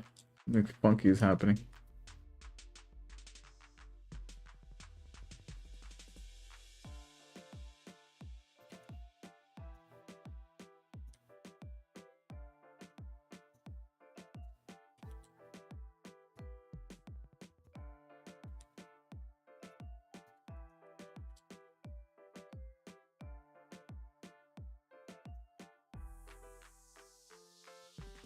Always something. Always a little bit of something. Scale X 0. I think that's the issue.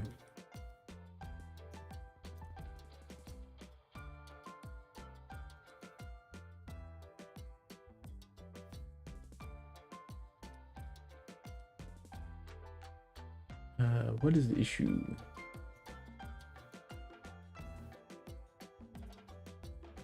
Yeah, it's like weird.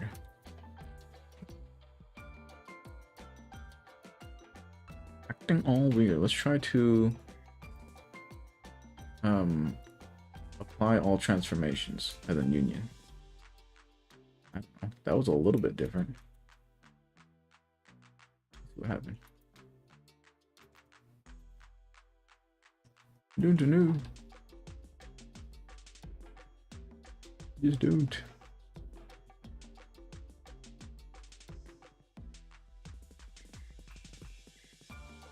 We could go back to what we were doing.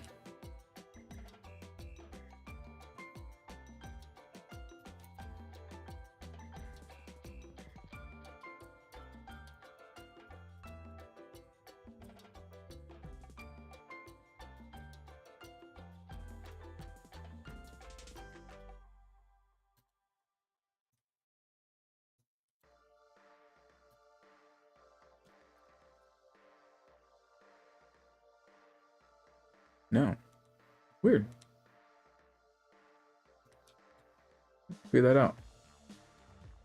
Not sure why entirely that does that. It could be that it's just kind of weird. You know, what if we bought it like this?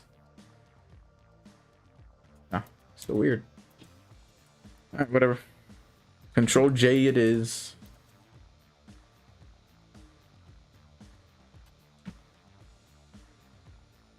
Control J and grab all this. Merge at first.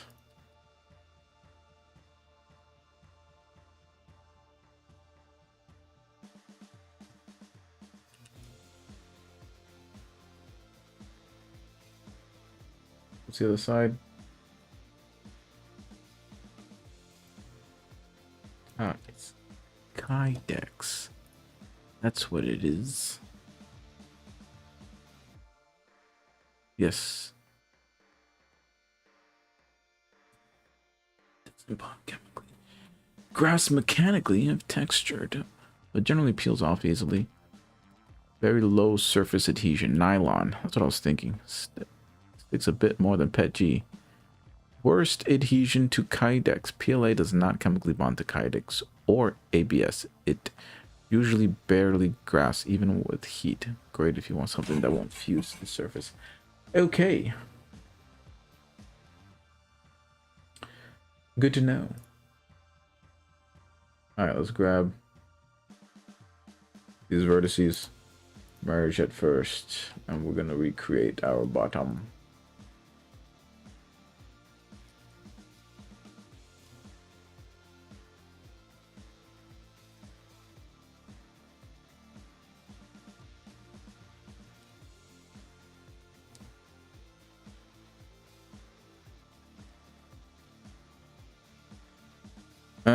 We'll do scale Z0. Scale Z0.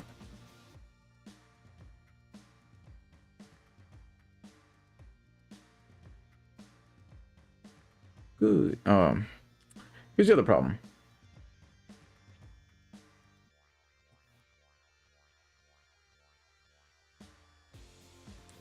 We want this to be higher.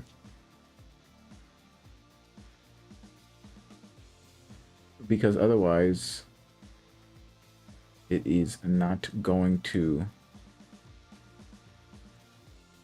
sit flushly against the... It's not going to sit flushly against the pair of cuffs. You know, your fuzzy cuffs.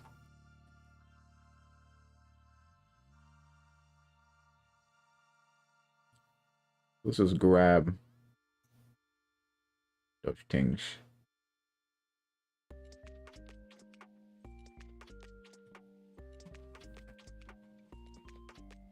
All right.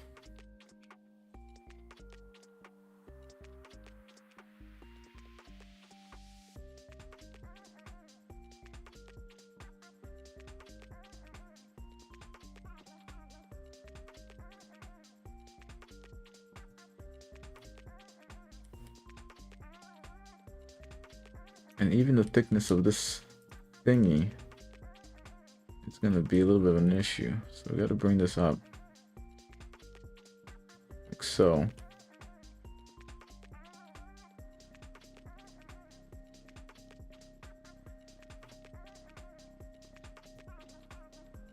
And then I don't necessarily want this wall to be up high.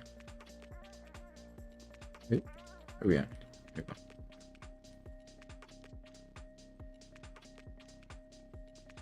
I don't really want this wall to be high, do I?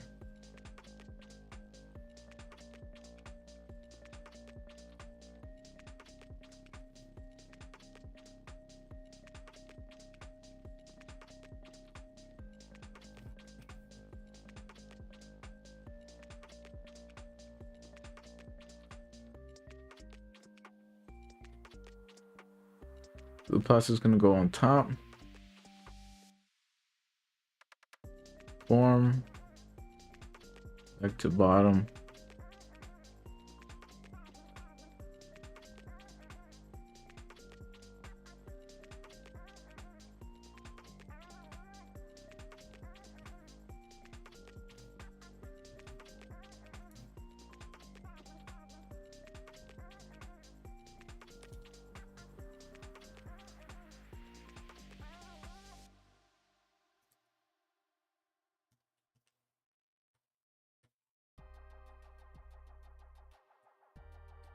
The plastic will go on top, form this, plop, turn around, form the bottom.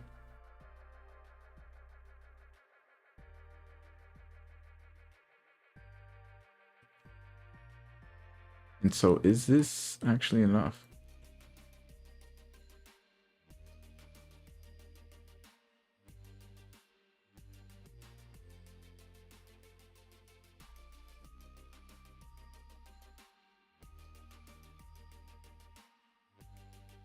You know, I don't know, something like that.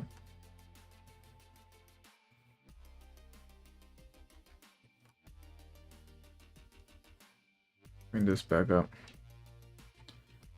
And that'll create some space at the same time for the Velcro that he's using, kind of for the loop. Slice, slice, yeah. Something like that. Solid. Something like that.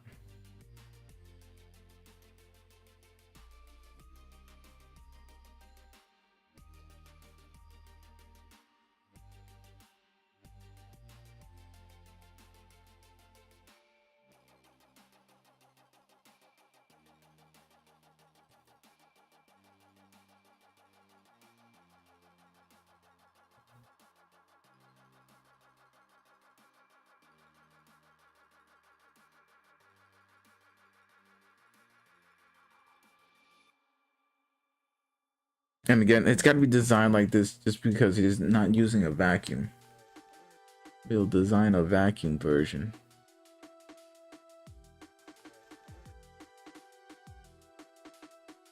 Eventually. I have to figure out how to do that.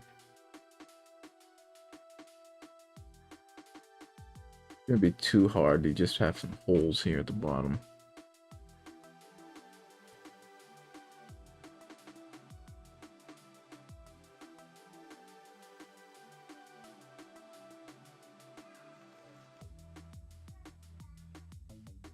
Probably. I don't know.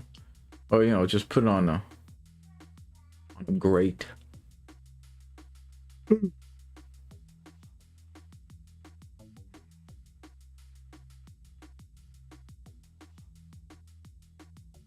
could be confusing, you know?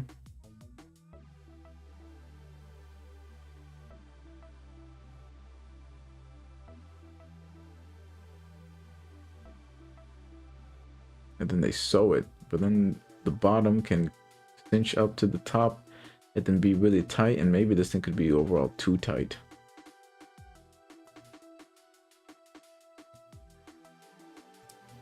So how would I remedy that, huh?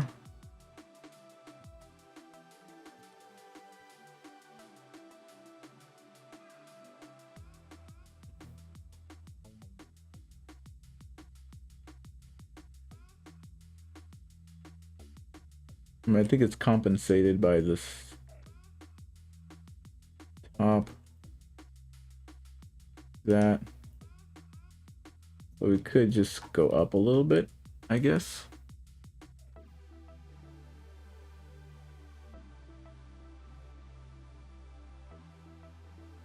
You know?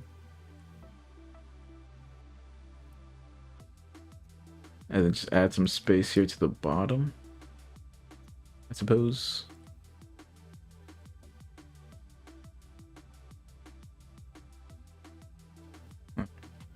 What's inside?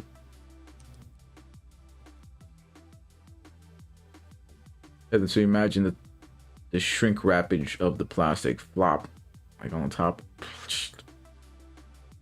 Flop. Back. Sew it tight.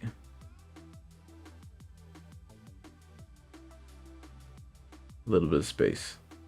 A little bit of space. I might need more than that.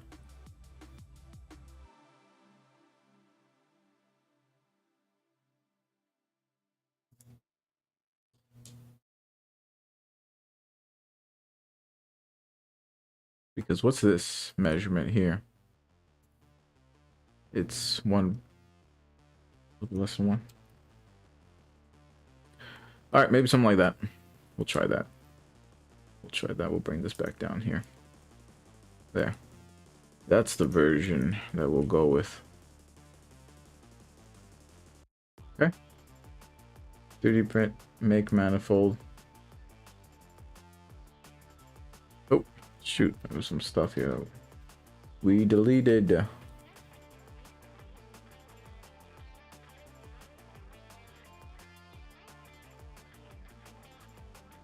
This is the annoying part.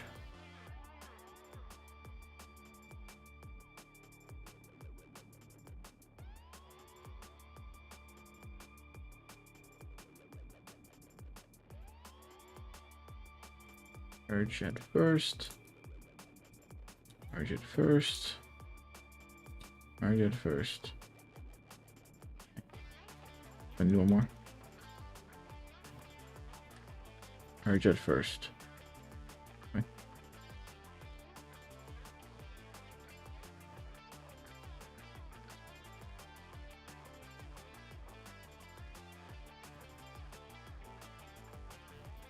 Merge it first.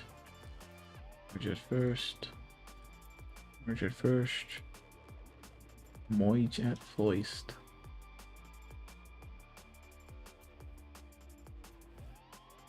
All merge by distance.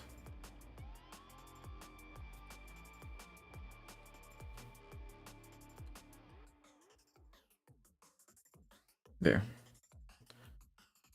That looks better. I will export that. And then we'll print that, and I guess we'll just print it in PLA. I guess we'll just print this in PLA. PLA seems to be the material that won't stick. Alright, so we just print that, we just export that. This is the part you won't see. Let me just bring up there. Okay, so instead of printing this, you know, we'll go to device, go to mini.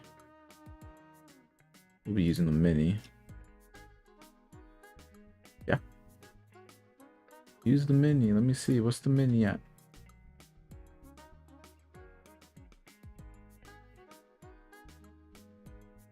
Okay. We'll just delete this. That model. Go to our files. Grab the one we just finished. Drag and drop, and that will fit nice and comfortably on the A1 Mini.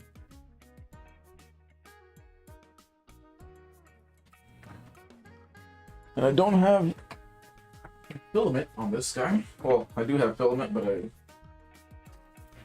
don't have the filament I want. broke some filament.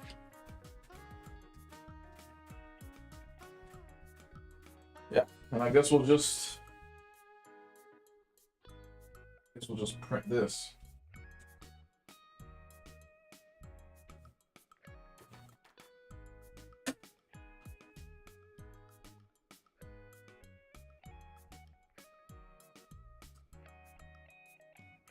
The filament is brittle.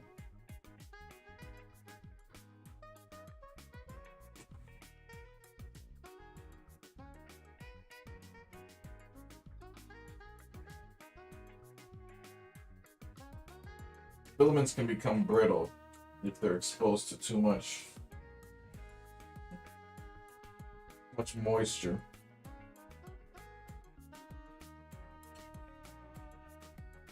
It's counterintuitive.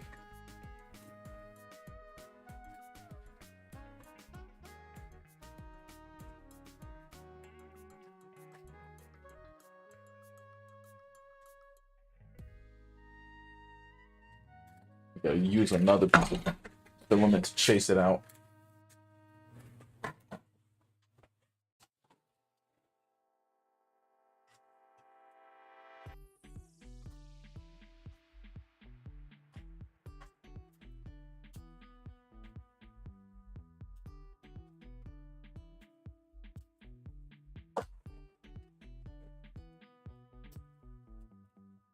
Always use a non-expensive filament, you know?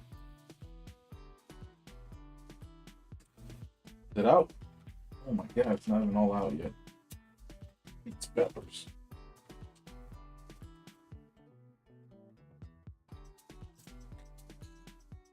Love of God.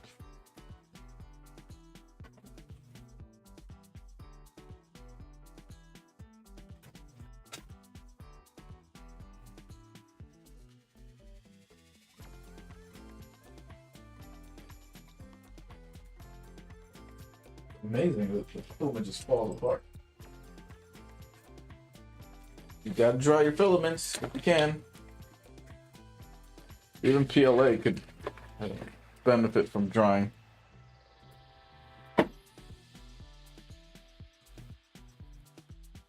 Take everything back.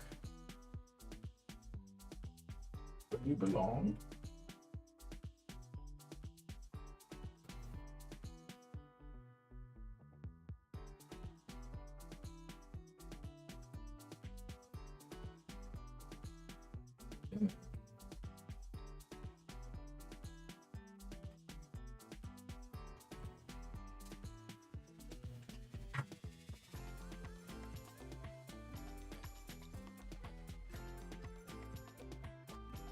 You do need to know a little bit about troubleshooting printers, which is not hard at all. I swear these 3D printers are easier to deal with than real printers.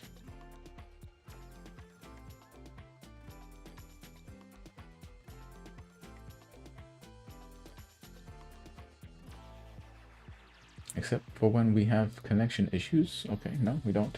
Fine. Yep.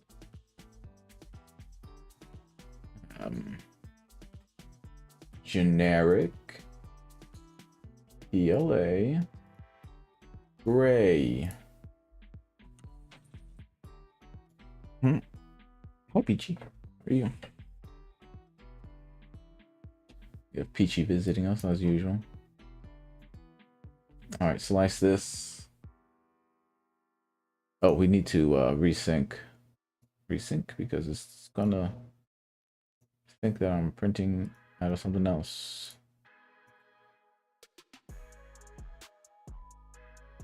Number 3, slice. That should be what is that, like 3 hours? An hour and 15? Yeah. Oh, that looks good. Decent. All right, we're gonna try that. Yo's gonna try that. Interesting that the that the top target here is the top of this, you can see is not flat. It's not flat. Probably because we're moving it around a bit. Back in Blender, let me just see if I can grab them and make them flat. Scale Z 0, enter.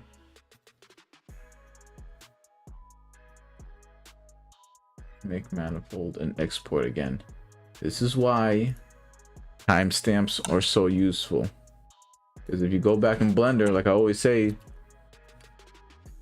you always have to model it twice. You model it once in Blender, then you model it again for the slicer. So there, I just put it back in again. And I was thinking about doing adaptive layer heights to make it look smoother, but since this is just a mold, it'll be fine. And there you can see that it's not in two parts. The surface is not split into two layers anymore, so it's flat. There you go. So let's just print that. PLA. Great. Send that to the printer. Yay! There you go, guys. So we went from scan to a mold of a product to printing. How long did that take us? 3-4 hours? You know, I could have done it a lot faster if I wasn't chatting so much, but I love chatting to you guys. So please join me again in the next one. There's gonna be plenty more. There's the printer running. I've got tons of SELs that we need to go through, that we need to optimize in Blender so that we can send them. I will send them to my STL sites. It'll be on my site too, optimumlabsllc.com. I think there's something there right now. There's only one thing, but I am working on the site. Hopefully the site works. Sometimes there's been a Cloudflare error, so I don't know if this if Cloudflare is having some issues with their websites now, or with their hosting. So I will check that, but there is always, oop, everything went away. There is always something new to print. You guys can always also make suggestions to me for things that you want me to model. This is just a pocket, an organizer, basically. We do a lot of organizers. We do a lot of prosthetic stuff, which is my, you know, this is my main job, so I find that interesting. Unable to feed. Why are you unable to feed? Well, I'll figure that out later. All right, guys, thank you all. Love you. I'll see you in the next one. Please look into the bio for any resources that you want, anything for subscriptions. You know, subscribe to the YouTube, Instagram if you like, Kick, Twitch, whatever you like to use. All right, you guys have a great day. I'll see you tomorrow for the next stream. Bye-bye.